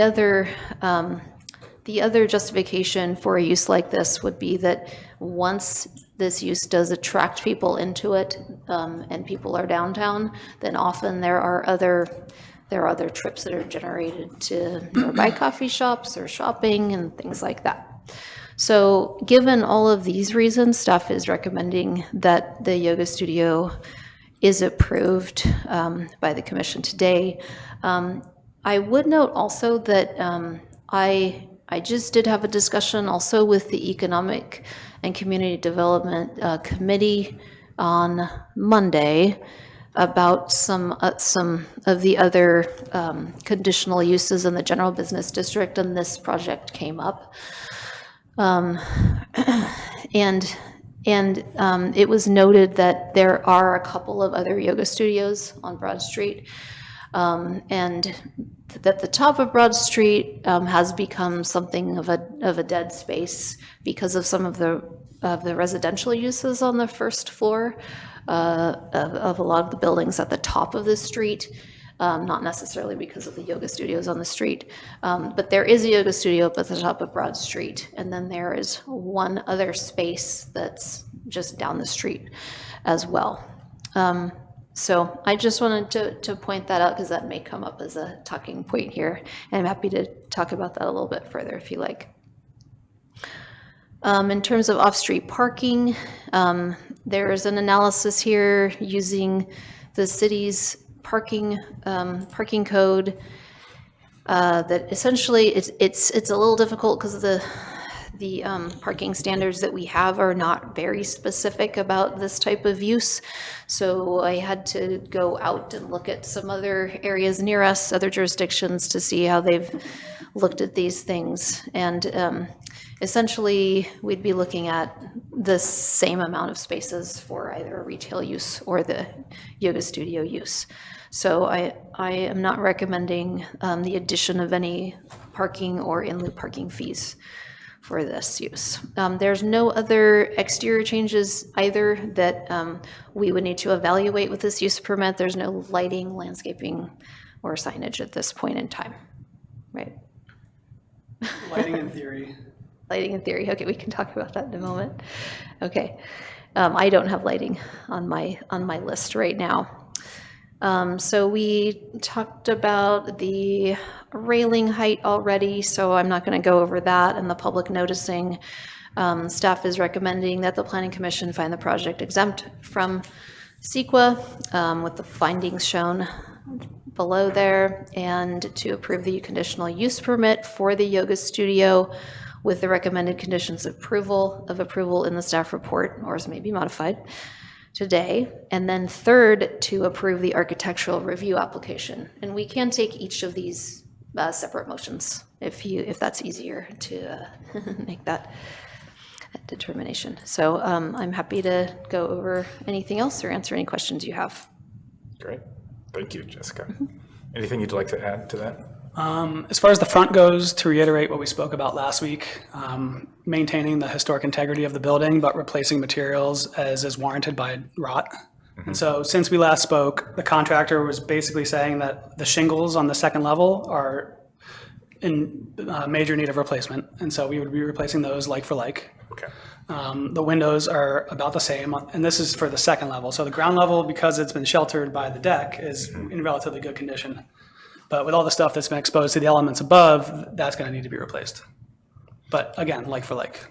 And could you comment on the lighting comment that you just made? Oh, well, we'd like to put lighting in the underneath the deck. There's lighting there now, and so we'd replace it. We just don't have a specific spec for it. And so I imagine when signage is ready for review, we would also submit lighting. Okay. But it sounds like all underneath that deck. Mm-hmm. Okay. Mm-hmm. Great, thank you. Other questions? In the text of the staff report, there is not a mention of replacement windows that I'm aware of. Though there's a note or an illustration about replacement windows for the second floor as being clad black double hungs. That's correct. So that after our meeting and after I submitted the edited report last week, that was when I had the conversation with the contractor about needing to replace those elements. And so I informed Jessica, and then I got her an updated package as soon as possible. Okay. But it would be double hung, just like is currently there, similar proportions of the window itself. That door, which is sealed shut, would be a 2-panel door with a light on top, painted. Yeah, I think, where did I see it? Yeah, that's that This one. right here, yeah. Yeah, this is what I sent out this morning. Okay, so there are 4 upstairs windows. That's correct.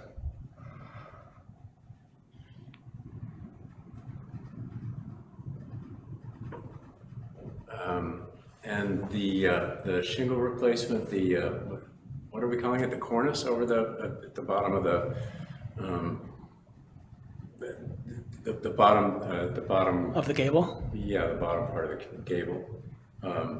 Those are wood shingles? Correct. And very weathered.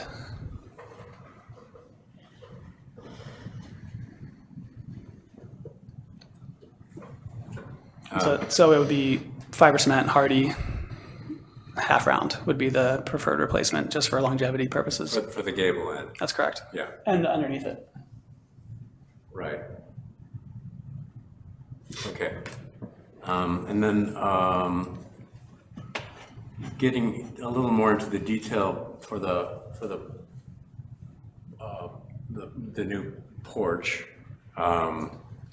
The whole thing gets torn off, and it's there's kind of a lot to that. Are you planning on replacing the concrete posts that the wood posts sit on? No, those are able to stay. Okay. And we'll dowel and epoxy into them. And the language is to the extent possible. Are you planning on having custom columns made that match the existing thing? So custom turnings to match? That's correct. Okay.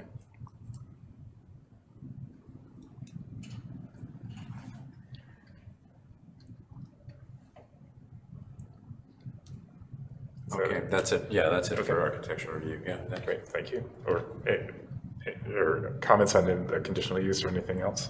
Or, sorry, Are we taking questions, this? questions.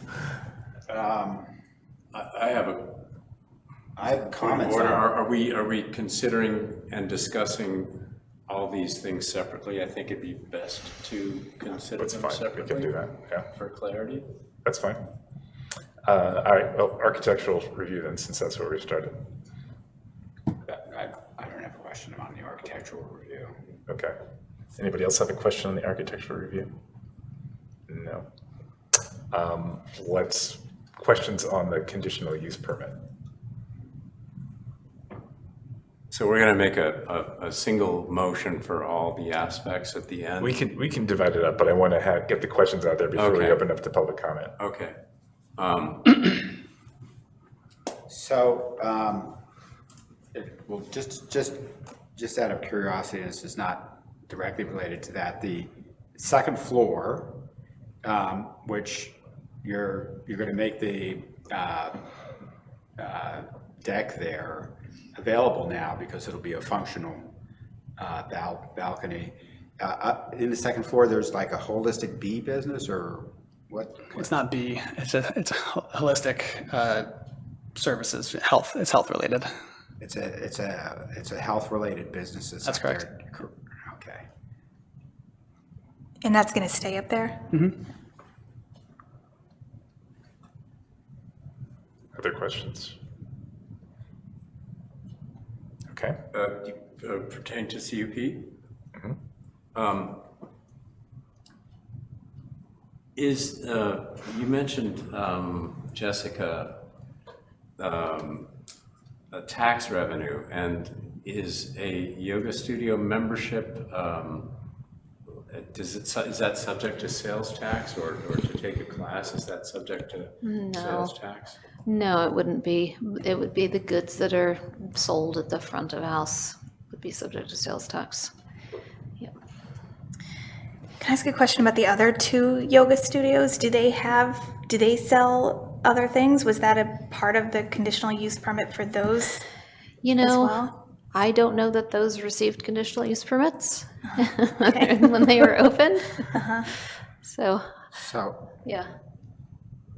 So at the Economic and Community Development Committee meeting, which I went to just to hear the background, you included in your packet all the information from the original ordinance, which was came out in 2006, which was a response to a perception that retail business was being displaced to the disadvantage of the town, and also to the discouragement of pedestrian traffic and the vitality of the downtown, primarily at that time by I guess real estate offices.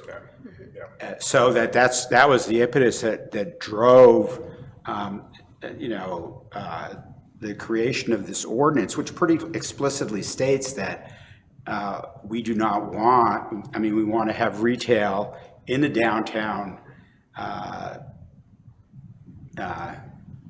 area, which this building is right in the middle of the downtown area. And there's economic things that are happening now that are making it difficult to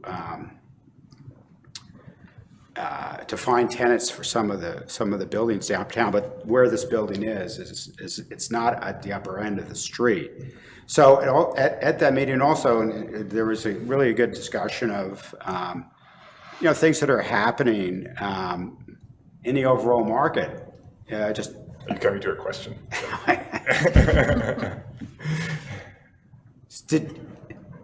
Did you consider any other retail business? Did other business other than the yoga studio, was the yoga studio always first and foremost? Is that,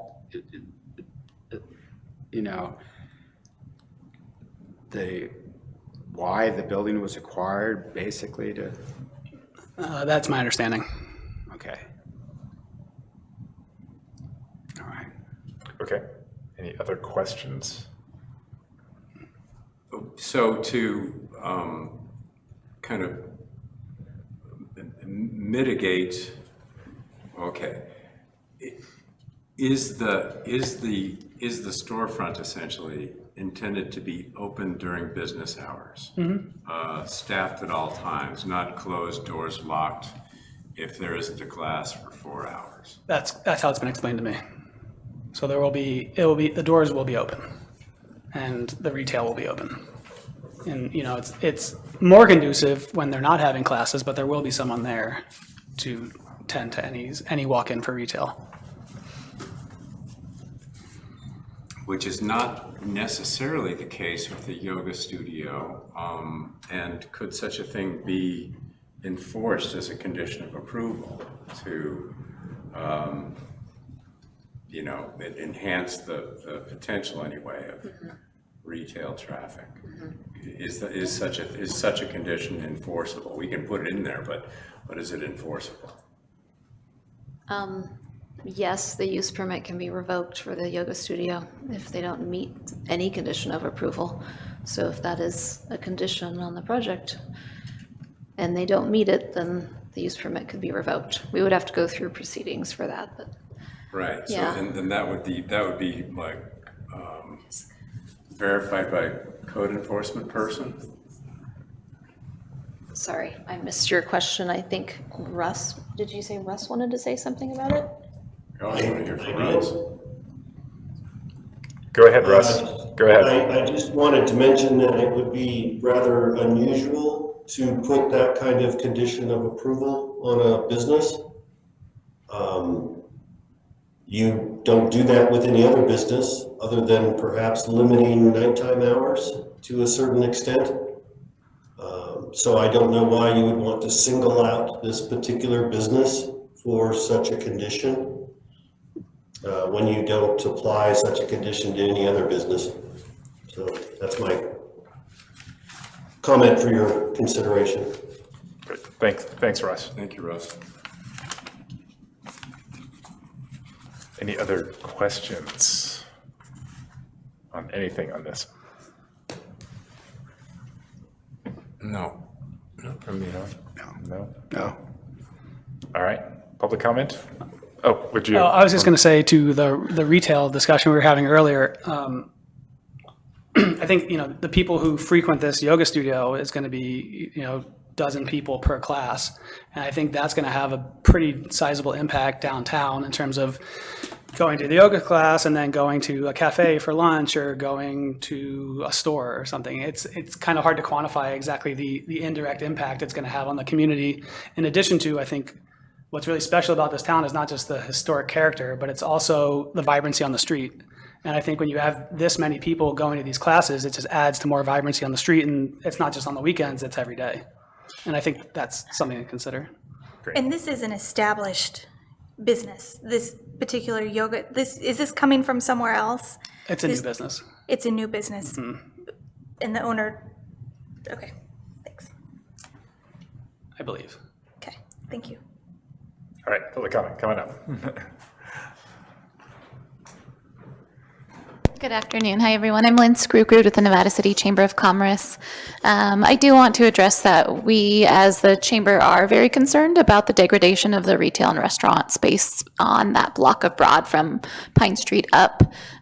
This is a separate but related issue. Back in October, we did submit a letter to the city asking the city to look at the bottom floor residences on that block. There are currently in the 300 and 400 block of Broad Street 4 bottom floor residences.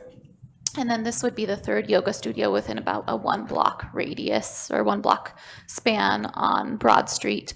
All of the yoga studios have opened within the last year there, so it's all pretty recent.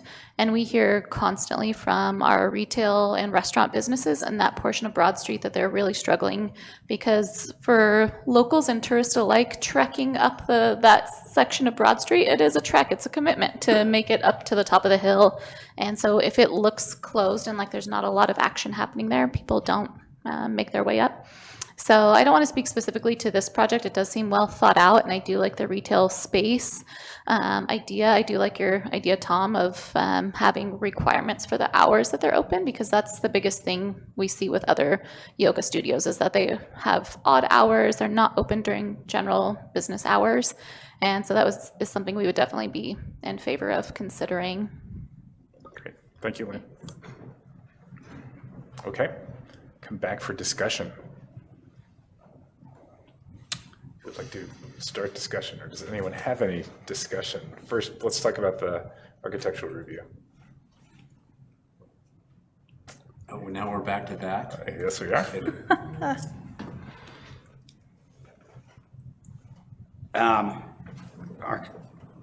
Love the balcony. I really don't have much, actually, the color,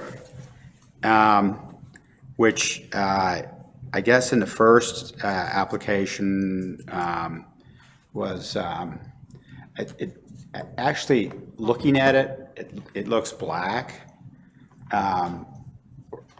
Or it's a dark color. So I guess I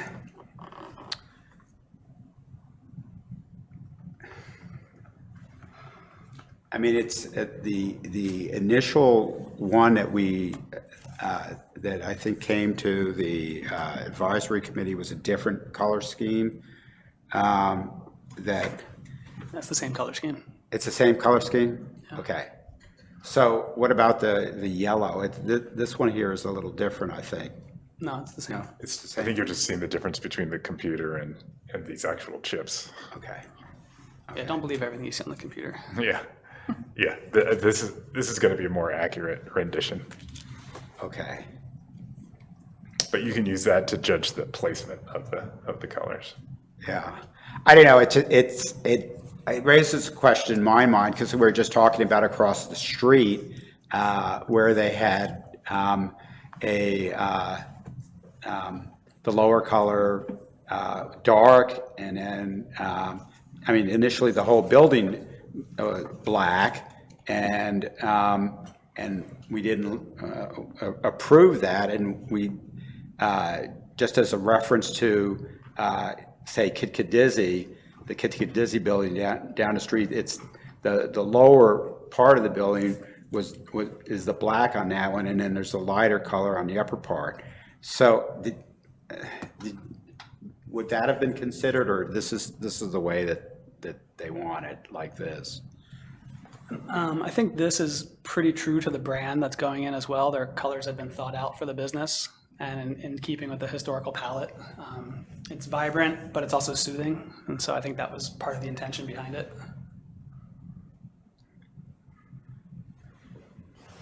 And I think it's lighter than you're considering right now. Yeah. It just looks darker on the screen. Yeah. That's it. All right. Thanks, Jim. Other discussion? I want to say that I really appreciate putting this color on there. So from the first packet we got to this, because currently it's cute is the wrong word, but there's so much detail to it that I think putting this in other places might also help it pop. To me, you lose the depth of the railings just kind of blend right into the rest of the building, where here there's more trim work and more detail on it that just make that building pop for what it is. We would be open to adding it to more places. The reason we took the gold out for what you saw initially this week is because I had put it on the fascia and on the trim of the gable, and it was too much. And so I think we'd be interested in using it more sparingly, like more than we're showing here, but more sparingly than all of the edge elements. So maybe just other accents would be appropriate. Yeah.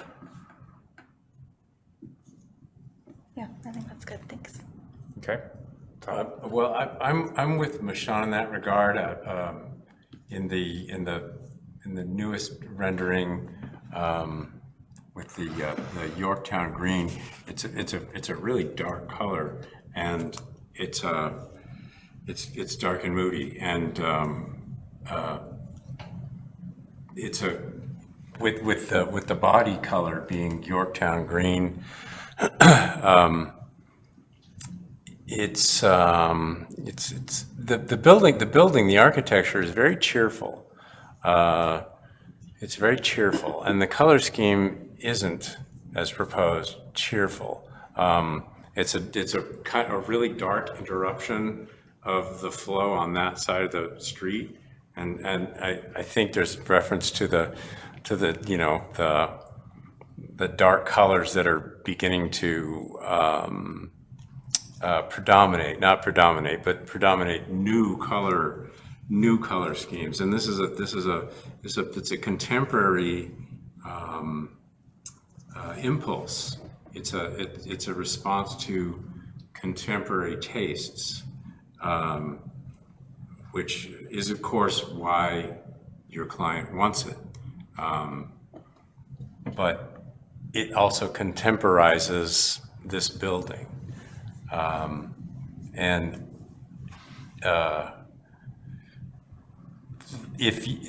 Personally, if the colors were swapped, the primary color being Waterbury green and the Yorktown green being the trim color, that would make it less heavy, moody, contemporary. And the river downtown has used colors that they wanted. I think it was either gray or Yorktown green with black trim originally, and it was a real interruption of the streetscape on Commercial Street. And they came back with another plan that uses contemporarily resonant colors, but in a way that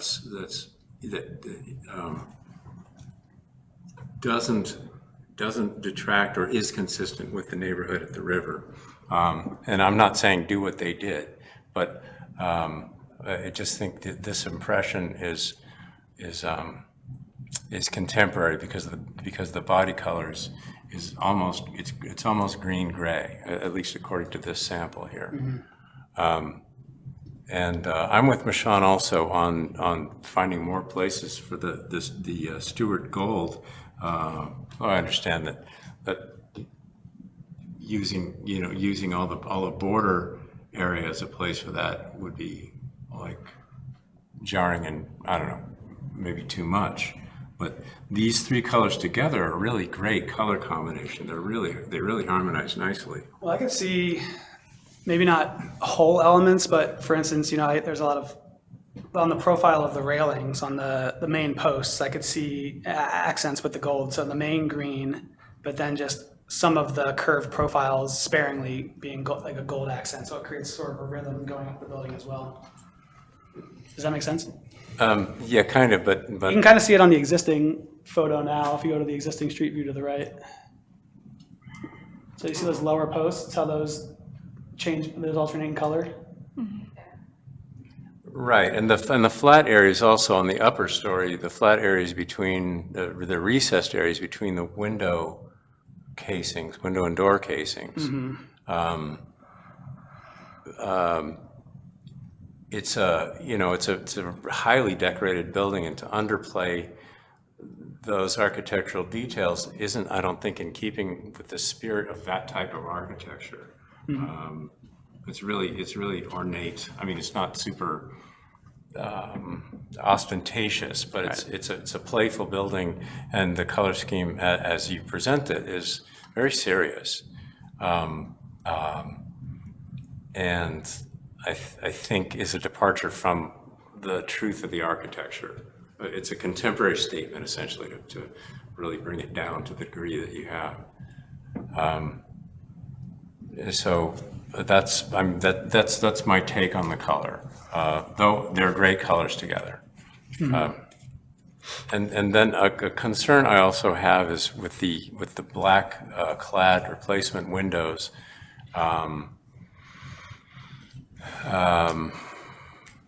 The powder coating of the cladding, perhaps you can find a color that's not just the black sash just darken the whole thing even more, and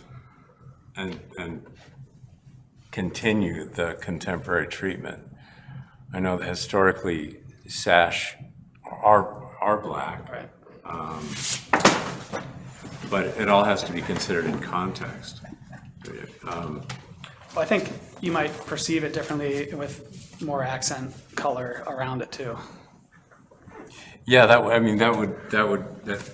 makes a difference in terms of the whole composition and how it reads. But with the dark, with the really muted tones of your proposed color scheme, it just increases that that moody effect. Yeah, I mean, the reason we wanted to do clad is just for longevity reasons. Sure. And maintenance. And with clad windows, your options there's only a few options. It's white, black, brown. And so Maybe there's a maroon and maybe there's a green and, there's not a green, unfortunately, with most manufacturers. But, I mean, the alternative to that would be a wood window that's painted.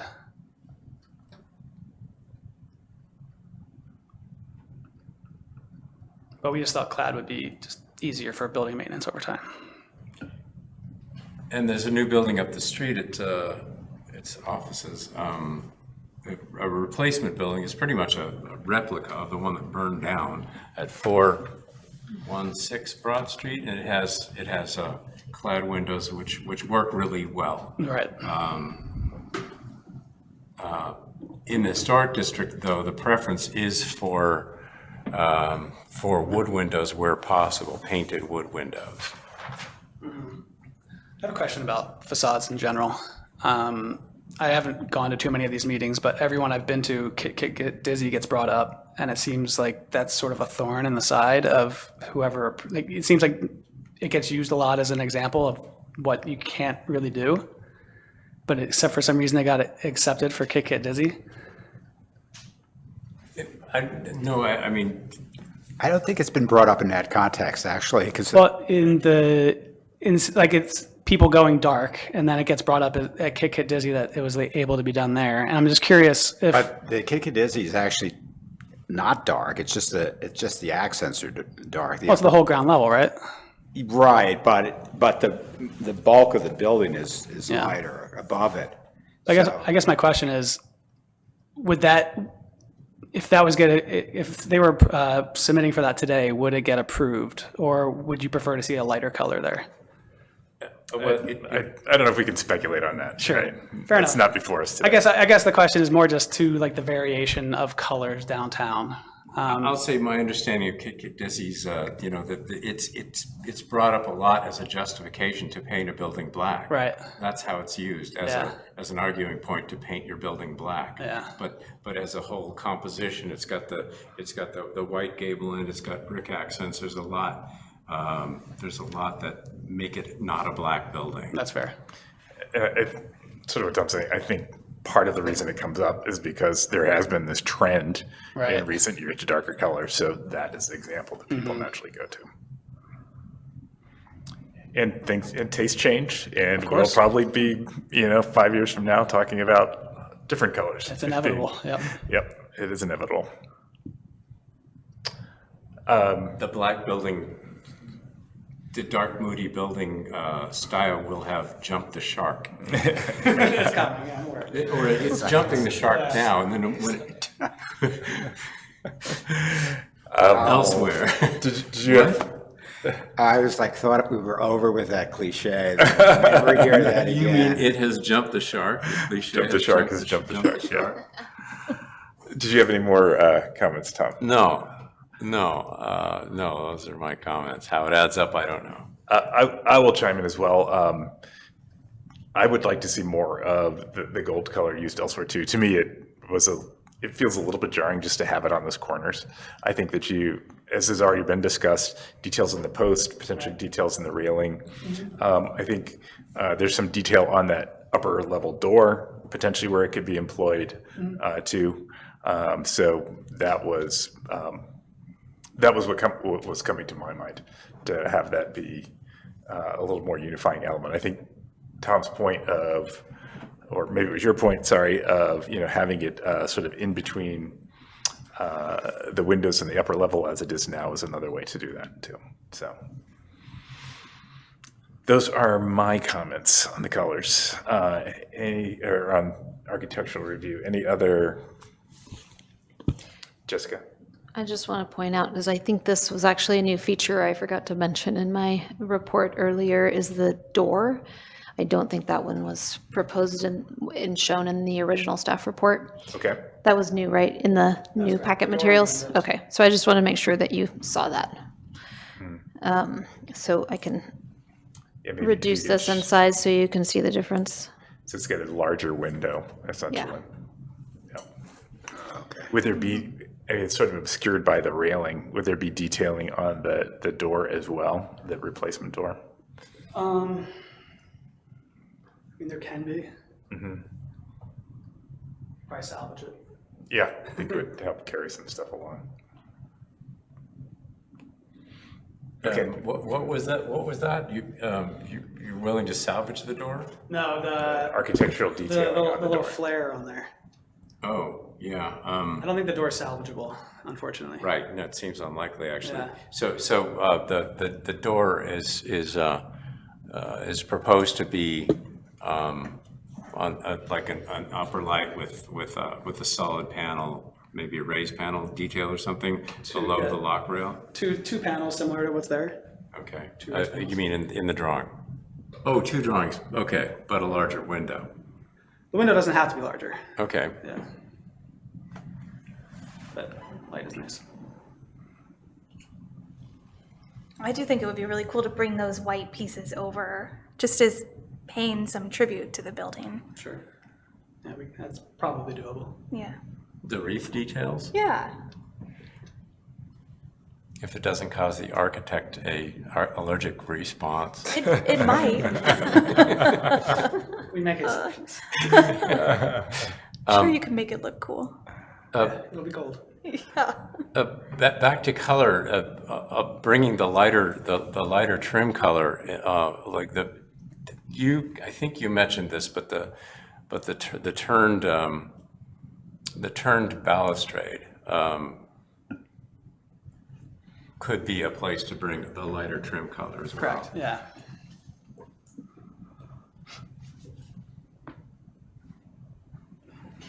I don't know how we would handle, though, the approval of the color scheme.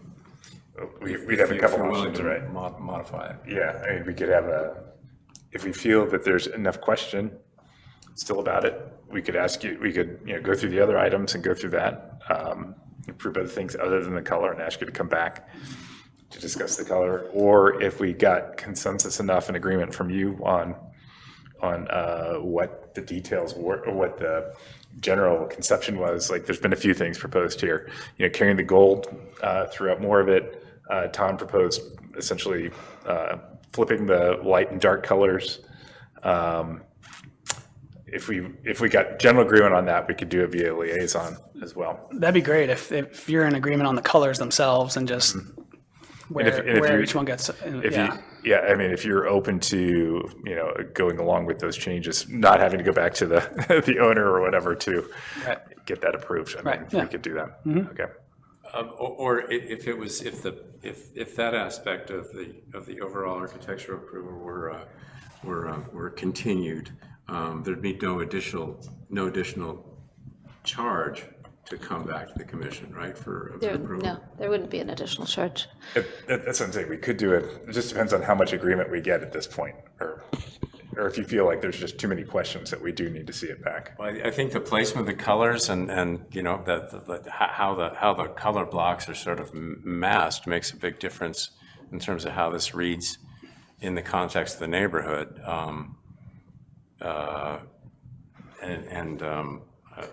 But the colors themselves, the chosen colors are, I think, acceptable to everybody and preferred by the design team. I think we're saying if he agreed to your proposal to flip essentially the dark green and the light green, and he's agreeing to applying more gold throughout, would that be enough then that we could approve it here and then go to liaison for finalizing exactly what gets the gold and things like that? Yeah, if the applicant is agreeable to that, yeah. I think he's saying yes. Yeah, let's go with that. And then if for some reason it changes, we're happy to come back. Yeah, then you'd have to come back in. Yeah. But I think that's preferable. Okay. Though I think we'd have to make a decision whether or not to continue it or could we modify that somehow after the public meeting. You It understand might my be a question, Russ Jessica? question. I'm normally, if I saw an approval and then you wanted to change it afterwards, that would be an amendment to the approval, so I would probably collect new fees at that point, and we'd have to go through the process again. It wouldn't be a use permit process again, so wouldn't have to do noticing and that type of thing. Unless, Russ, are you there if you have other ideas about this? Are you there, Russ? I guess it's how sure are you that the owner's going to agree? Well, I'm not sure, but I guess my question is, if we go the liaison process with this, Yeah. doesn't that just become a discussion there in terms of color and iterations back and forth? It does. I think the question is to degree, right? So, Can I jump in? Because you said unless you change your mind about it, and that would be the thing. So it might be the safest course to, because you're going to do lots of work before paint. Correct. Probably before our next regularly scheduled meeting. I mean, you won't be held up by paint color before our next meeting. That's right. so I think what Tom's saying, if you want to be safe, just come back next month with your colors. Okay. Okay. If we can work through the other items. Sure. That's fine. My Okay. concern would be the owner might not agree to the flip of the dark tone and the That's my concern as mid-tone. well, so I Yeah. can't say for certain. Yeah, Yeah, that's fine. yeah, okay. Okay, anything else on architecture? No. No. Okay, use permit. Discussion there. I have a question for Jessica, for staff.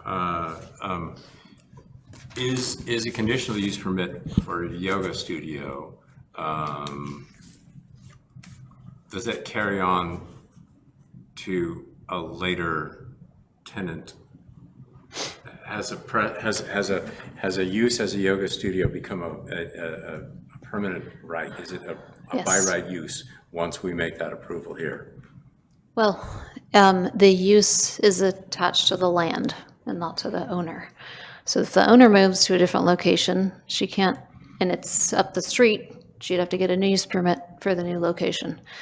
And if a new person wanted to come in and continue the yoga studio after she leaves, they would be able to do that, provided that there's not a length of time that exceeds, I think it's 1 year, something like that. Yeah, Between between uses. that, Yeah. yeah, okay. So in a way, it constitutes a mini zoning change. So Yeah. No. No, oh, there's Russ. can you elucidate then, Russ? I think what you're asking is not regarding this. Let me make sure I understand your question. I think what you're asking is, if we approve this yoga studio, would that somehow require us to approve the next use permit for a yoga studio? That's my question. No. In the same location? Are you saying in the same location, Russ, or in a different location? No, in a different location. Someone in another part of town comes in, in your staff report, you said you explain how we do not have a specifically called out use for yoga studio and tied it to the relationship of a similar type of use. And what the commissioner is asking is have we now changed the zoning code to effectively say this is permitted in the general business district? Russ, to clarify, and at the risk of asking what may seem to be a stupid question, my question was if since we're doing a conditional use permit for this location for a yoga studio, are all subsequent owners or tenants of this building, do they have a right to use it as a yoga studio once we grant a use permit for that? At this location. For this At this location? Yes. Yes. Right. So when I said kind of a mini zoning change, I meant it metaphorically. For this location. for this location. Okay, if we're talking about this location, the answer is yes. If we're talking about any other location, the answer is no. Okay, thank you. Good. All right. Hope does that clear that up? It does.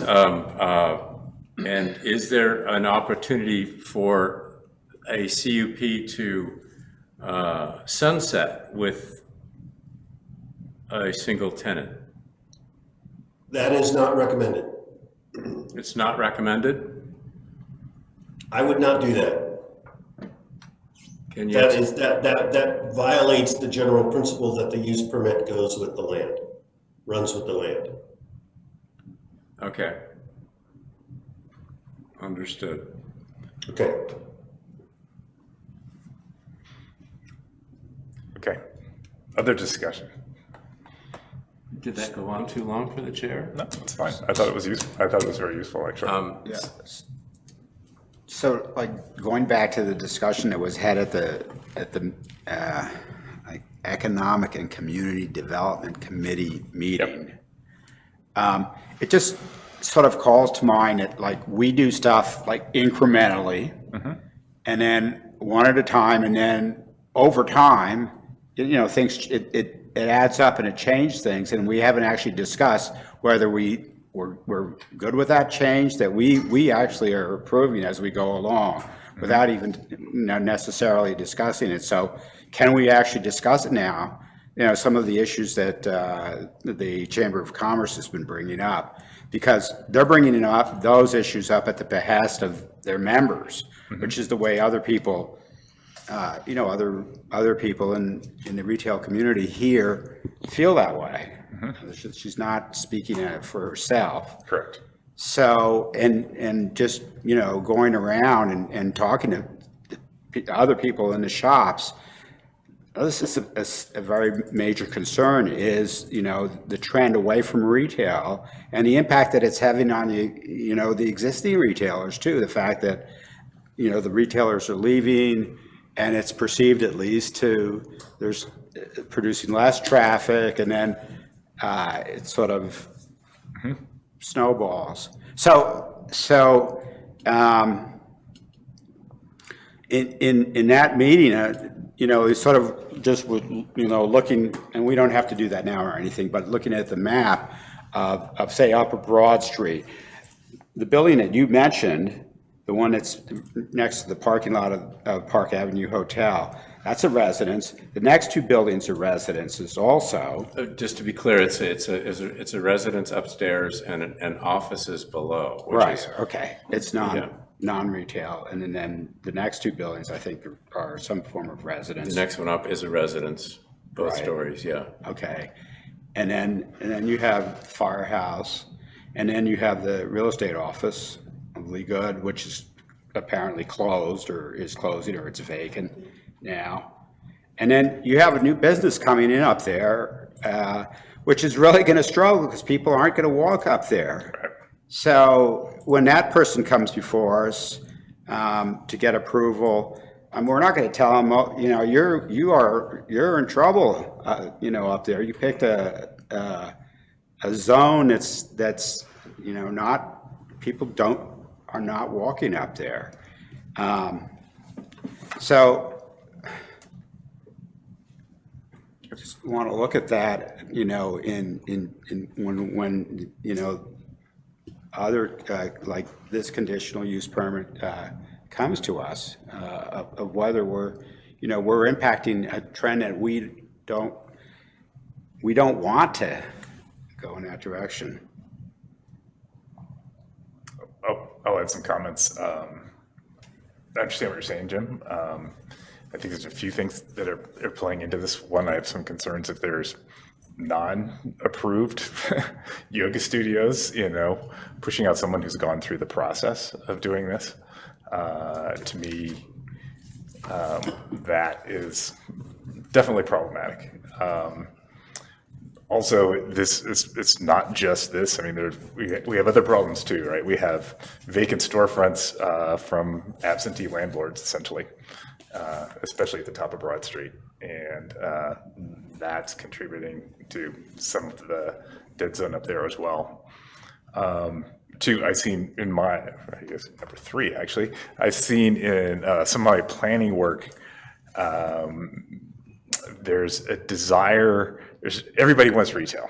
And I'm not saying we shouldn't want retail, but there are larger macro trends that happen. And I've worked on general plans in cities where city council wants retail and they put all this retail in. And, that's their choice. But I also know from, being a planner that there's no way that the surrounding community is going to support the level of retail, through analysis that we've done and things like that. So I'm not discounting anything that you're saying. It's a concern, but it's also something that we have to think about all the other factors playing in here and try to balance them too and figure out that right path. And it's not an easy question. It's not an easy question at all. Yeah, I mean, you're right. It's a hard retail environment. The Earth Store that was there, that is in the prime area of Broad Street. So, and I know that the Earth Store that was there and then left and moved to the New York Hotel wanted to stay there. So at least, I mean, I don't think it falls into the category of vacant properties that are they're still there. They're in a different location essentially, and maybe not such a prominent one as it was before. Yeah, this is the marquee area of Broad Street. It's not on the periphery. Yep. So that sort of, I think, needs to be taken into consideration when we're looking at this situation. Yep. I'll jump into this. Did you? Make sure Michonne has a chance to add in any discussion that she wants to add to. Not yet. Okay. But I will, yeah. Okay, that's fine. Go ahead, Tom. I'd like to jump in. Thanks for sitting through this general conversation, which is a necessary, I think, consideration for the decision. And since this is a public meeting, I do want to say, Jim, that characterizing the cafe at the top of Broad Street as being in a dead zone isn't necessarily the opinion of the Planning Commission or the City of Nevada City. And it's a wonderful location for a cafe with outdoor space. And I think someone else referred to it as that. No, I'm sorry. And when a cafe, it was him. And it is this commissioner's opinion that when and if a cafe goes in there, it will be so welcome and such a wonderful. And it's worked well before. I spoke to him today. Of life at the top of Broad Street. The hippie. And will bring vibrancy, much needed. Yep. So for yes. And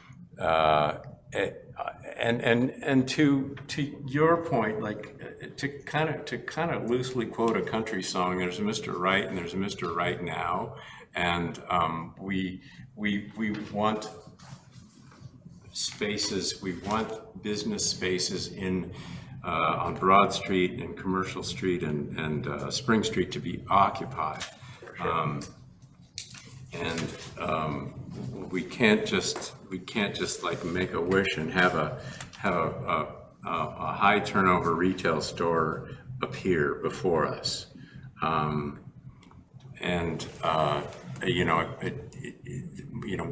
One edge of the sword of granting a conditional use permit for a yoga studio in this location is that a business opens and traffic goes in and out, and the other edge of the sword is that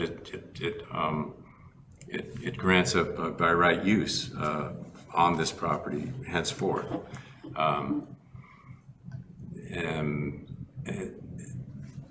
And I know that we can't like require, I guess, or enforce that someone be there at the counter saying, welcome in between classes. That's not a practical thing to do, but we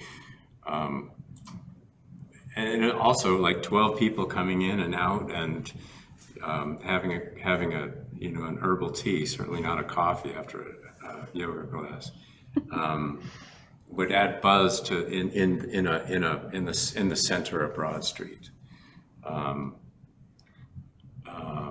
So I don't know. It's a complicated question. It is for sure.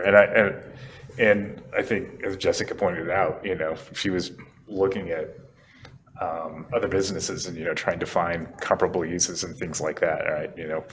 Like you said, there's a lot of the concern was about office, especially retail offices, which is definitely a lower level of street activity, right? And this is, as Tom is acknowledging, bringing in some level of street activity. I think that the applicant's willingness to, bring in a retail component to it is helpful in support of all this too.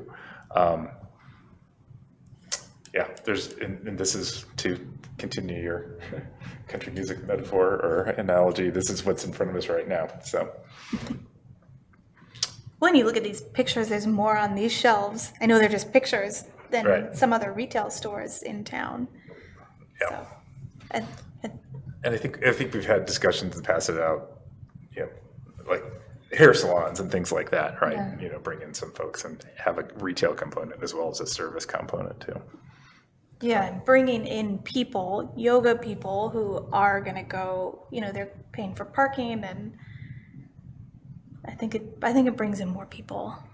And I really think she offers yoga classes somewhere right now, so she should bring Into this people area. in, yeah.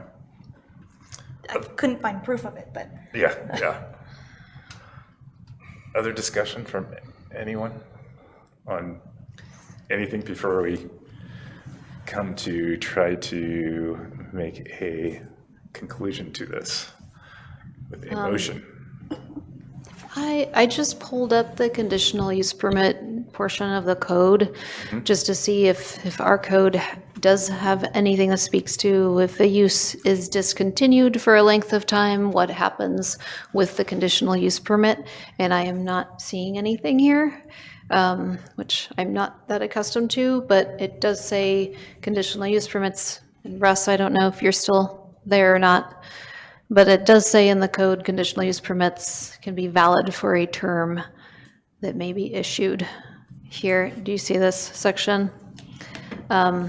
And then I'm wondering, Russ, in your experience also in other jurisdictions, say if this yoga studio did go out of business for 10 years and then somebody else wanted to come in and it's no longer a permitted use or it's still a conditional use, but nobody's been using it that way for 10 years, would this use permit still prevail?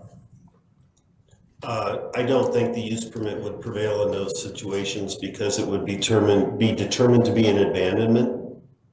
Okay. And I think when you're looking specifically at the word term, it's not intended to tie it to a particular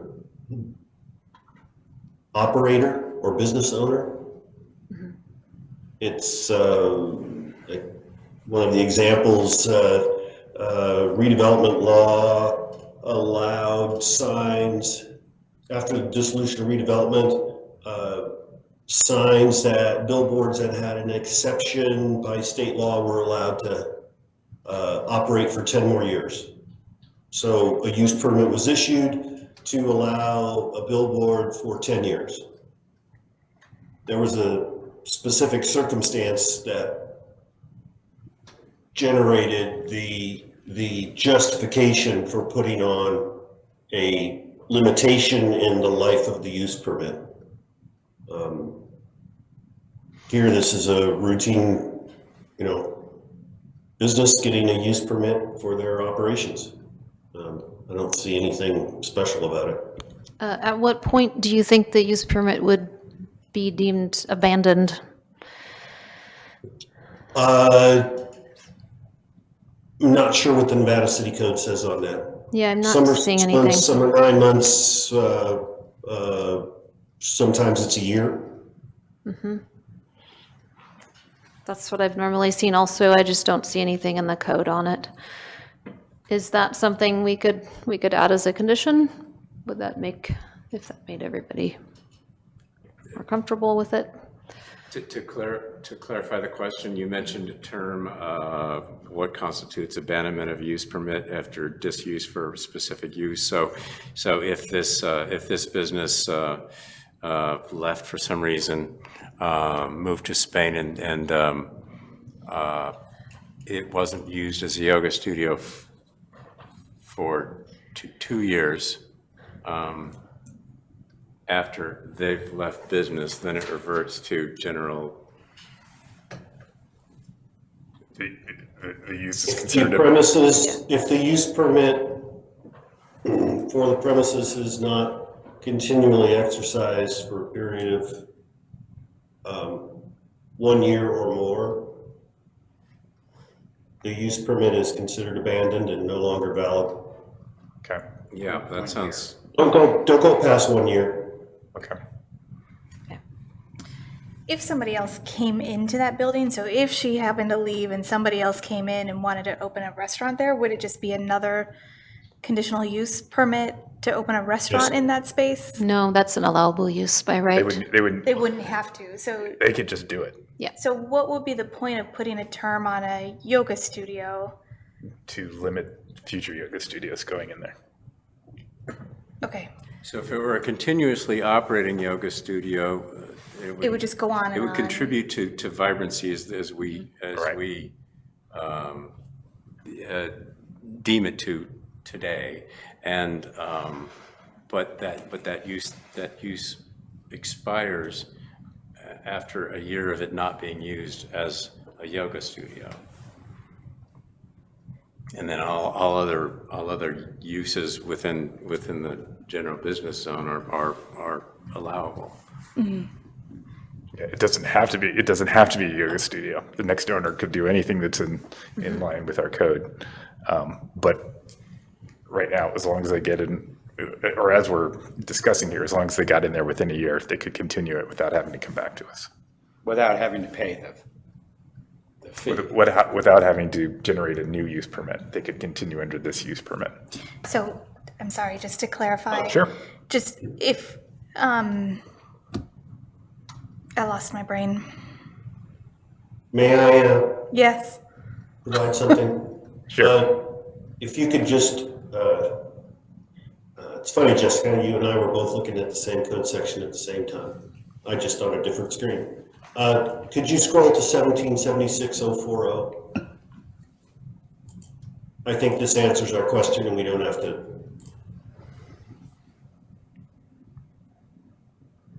Oh, 1 year is right there. I guess my question, I was thinking about this section also, but I was wondering if it had a conditional use permit, if it's still considered non-conforming. That would be my question. That seems a little ambiguous to me. Maybe something we can clean up a little Or bit in the is that under- CUP section later when we Or do a is that zoning under code that update. Part B there? Any termination Oh, of use. oh, here we go. Oh, I Yeah. didn't see part B. I was looking at part Yeah. A. Okay. Allowed pursuant to A above. I'm still trying to interpret that. Any determination of discontinued use allowed by conditional use permit pursuant to A above that shall proceed in accordance with section blah blah of the code. What does that mean, Russ? Can you Yeah, I don't interpret know that what for us? means either. Feels like he goes in a circle. I don't understand that either.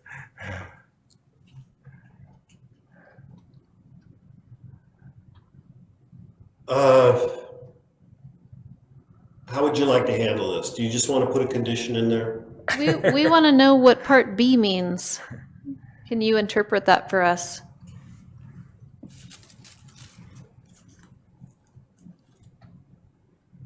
I think I want you to go Can to you- that other section, to I would like to, 17.8. but it's not exactly clear. Yeah, okay. We're in agreement on It's that. referring to this. Yeah. It kind of makes a U-turn or something. Yeah. So I think Russ is saying we could we could just spell it out in this approval. Yeah. Okay, Yeah. since it's not clear. Okay. Any other discussion? Have we put this term on other conditional use permits? Or, I don't know.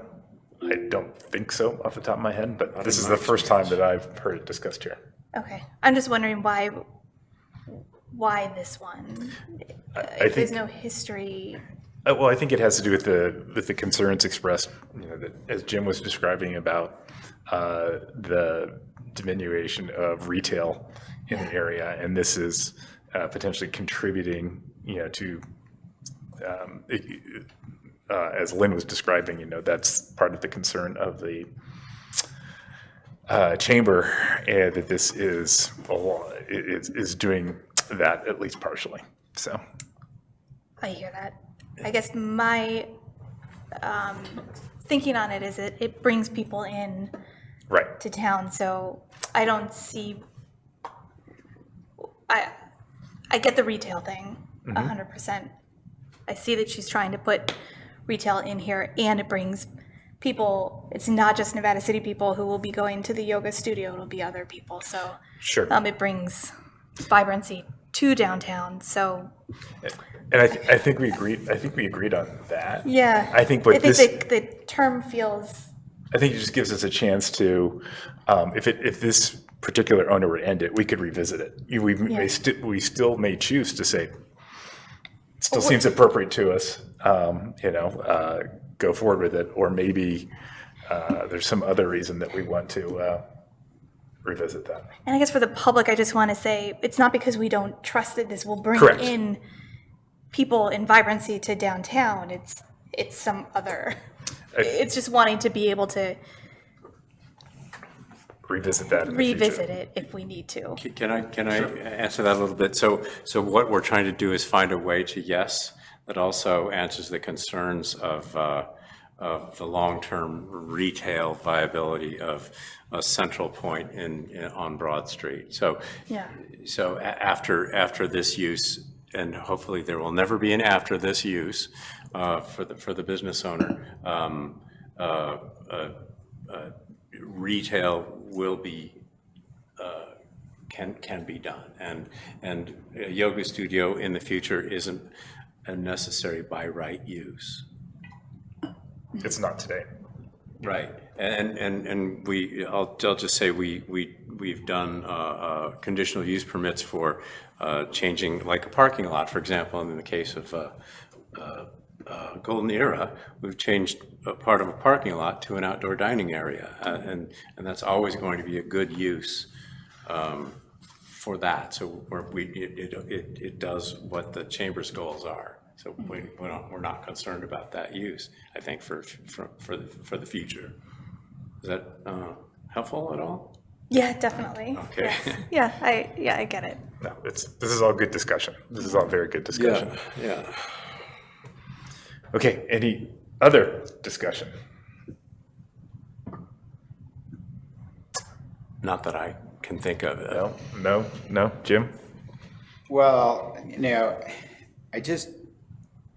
I'm not averse to yoga or the application. These are concerns that have come up, and we're responsive to them. And so I just want to make that clear, that I am responding to what the Chamber of Commerce is saying and what other merchants are saying, and that it is a major concern in the business community here in Nevada City, and for everybody else that concerns.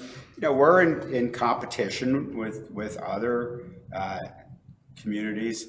We need to take steps that will enhance enhance the vitality of the downtown. So, and that's why I'm bringing it up, just to make that clear. That's my overall, concern of why I brought it up. Okay, thank you. Anything else? If not, we're ready to make a motion. Let's see. Are you ready to? I know, I could make a motion potentially. I gotta scroll down. I will make a motion that, I would suggest we take these one at a time, not all in one motion. okay, I would be much clearer for, I think, everyone to work through the motions and to have separate actions and not have, in this particular case, all of them put together. Appreciate it. Thank you. and I think since we just discussed the conditional use permit, I'm gonna start with that one. Can you start with CEQA?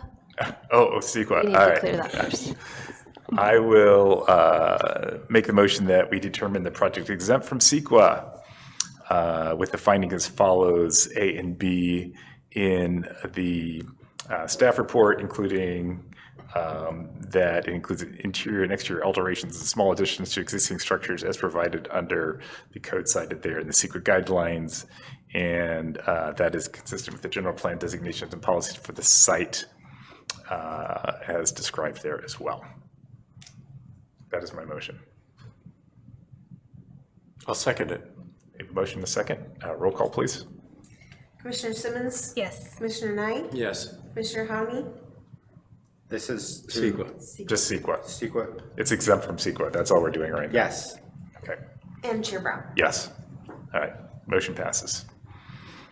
All right. I'll make another motion to approve the conditional use permit application for Yoga Studio at 310 Broad Street with the recommended conditions of approval A, B, and C here, with the additional condition that if this, let's see, how should I word this, Russ? If the use is discontinued for a period of 1 year or greater, that the conditional use permit expire. Is that acceptable, Russ? Yes. Okay, that's my motion. I'll second. We have a motion and a second. Roll call, please. Commissioner Simmons? Yes. Commissioner Knight? Yes. Commissioner Hammy? No. And Chair Brown? Yes. Motion passes. Okay, lastly, I'll move to approve the architectural review application with the findings A and B, with the exception that the discussion or that the findings on paint color be continued to a future meeting. That's my motion. I'll second. We have a motion and a second. Roll call. Mishan, what's the second? Commissioner Simmons? Yes. Commissioner Knight? Yes. Commissioner Hammy? Yes. Chair Brown? Yes. Okay. Let's see. Hold on, I didn't say the conditions of approval in here. Do I need to state that specifically? Can we note that as long as Russ and no one else objects, that the conditions of approval are found where applicable there? Okay, thank you. All right, So next month, we talk colors. correct. Fantastic. All right. Look forward to Thank you for your patience. Yeah, thank you Thank very you for the much. discussion. Yeah, this is an interesting one. Yeah. She's gonna put a lot into the building and into the business, and I think it's gonna be a staple of the community. And so hopefully you guys see that in the coming months. Great, thank you. Yeah, thank you. Thank you. I think that's it for our agenda. Anything else, Jessica? Any notes Just or- a general, I know you've been here a long time already, but I wanted to report on a neighborhood meeting that the city had over on, behind Seven Hills, at Seven Hills, on the skate park. So I don't know how much you've been keeping up with that, but the city is proposing, are you all familiar with that project? Okay. Proposing a new skate park in the tech center. And so there was a neighborhood meeting. There were a lot of concerns about traffic, just existing traffic, and school The kids school, walking yeah. around. But then the skate park was also part of the discussion, and so just heard a lot of concerns about people dropping their kids off for the skate park on Reward Street and walking through the woods to the skate park, and some environmental concerns about, mine waste on the site and how many trees we're cutting down and why are we even putting it there in the first place, and those types of things. So I wanted to let you guys know that since I've been here, I've taken a look at everything with regard to CEQA and how we're going to process this project. And I told everyone, all the neighbors at the meeting, that we will be processing it as a conditional use permit. So it will come to Planning Commission.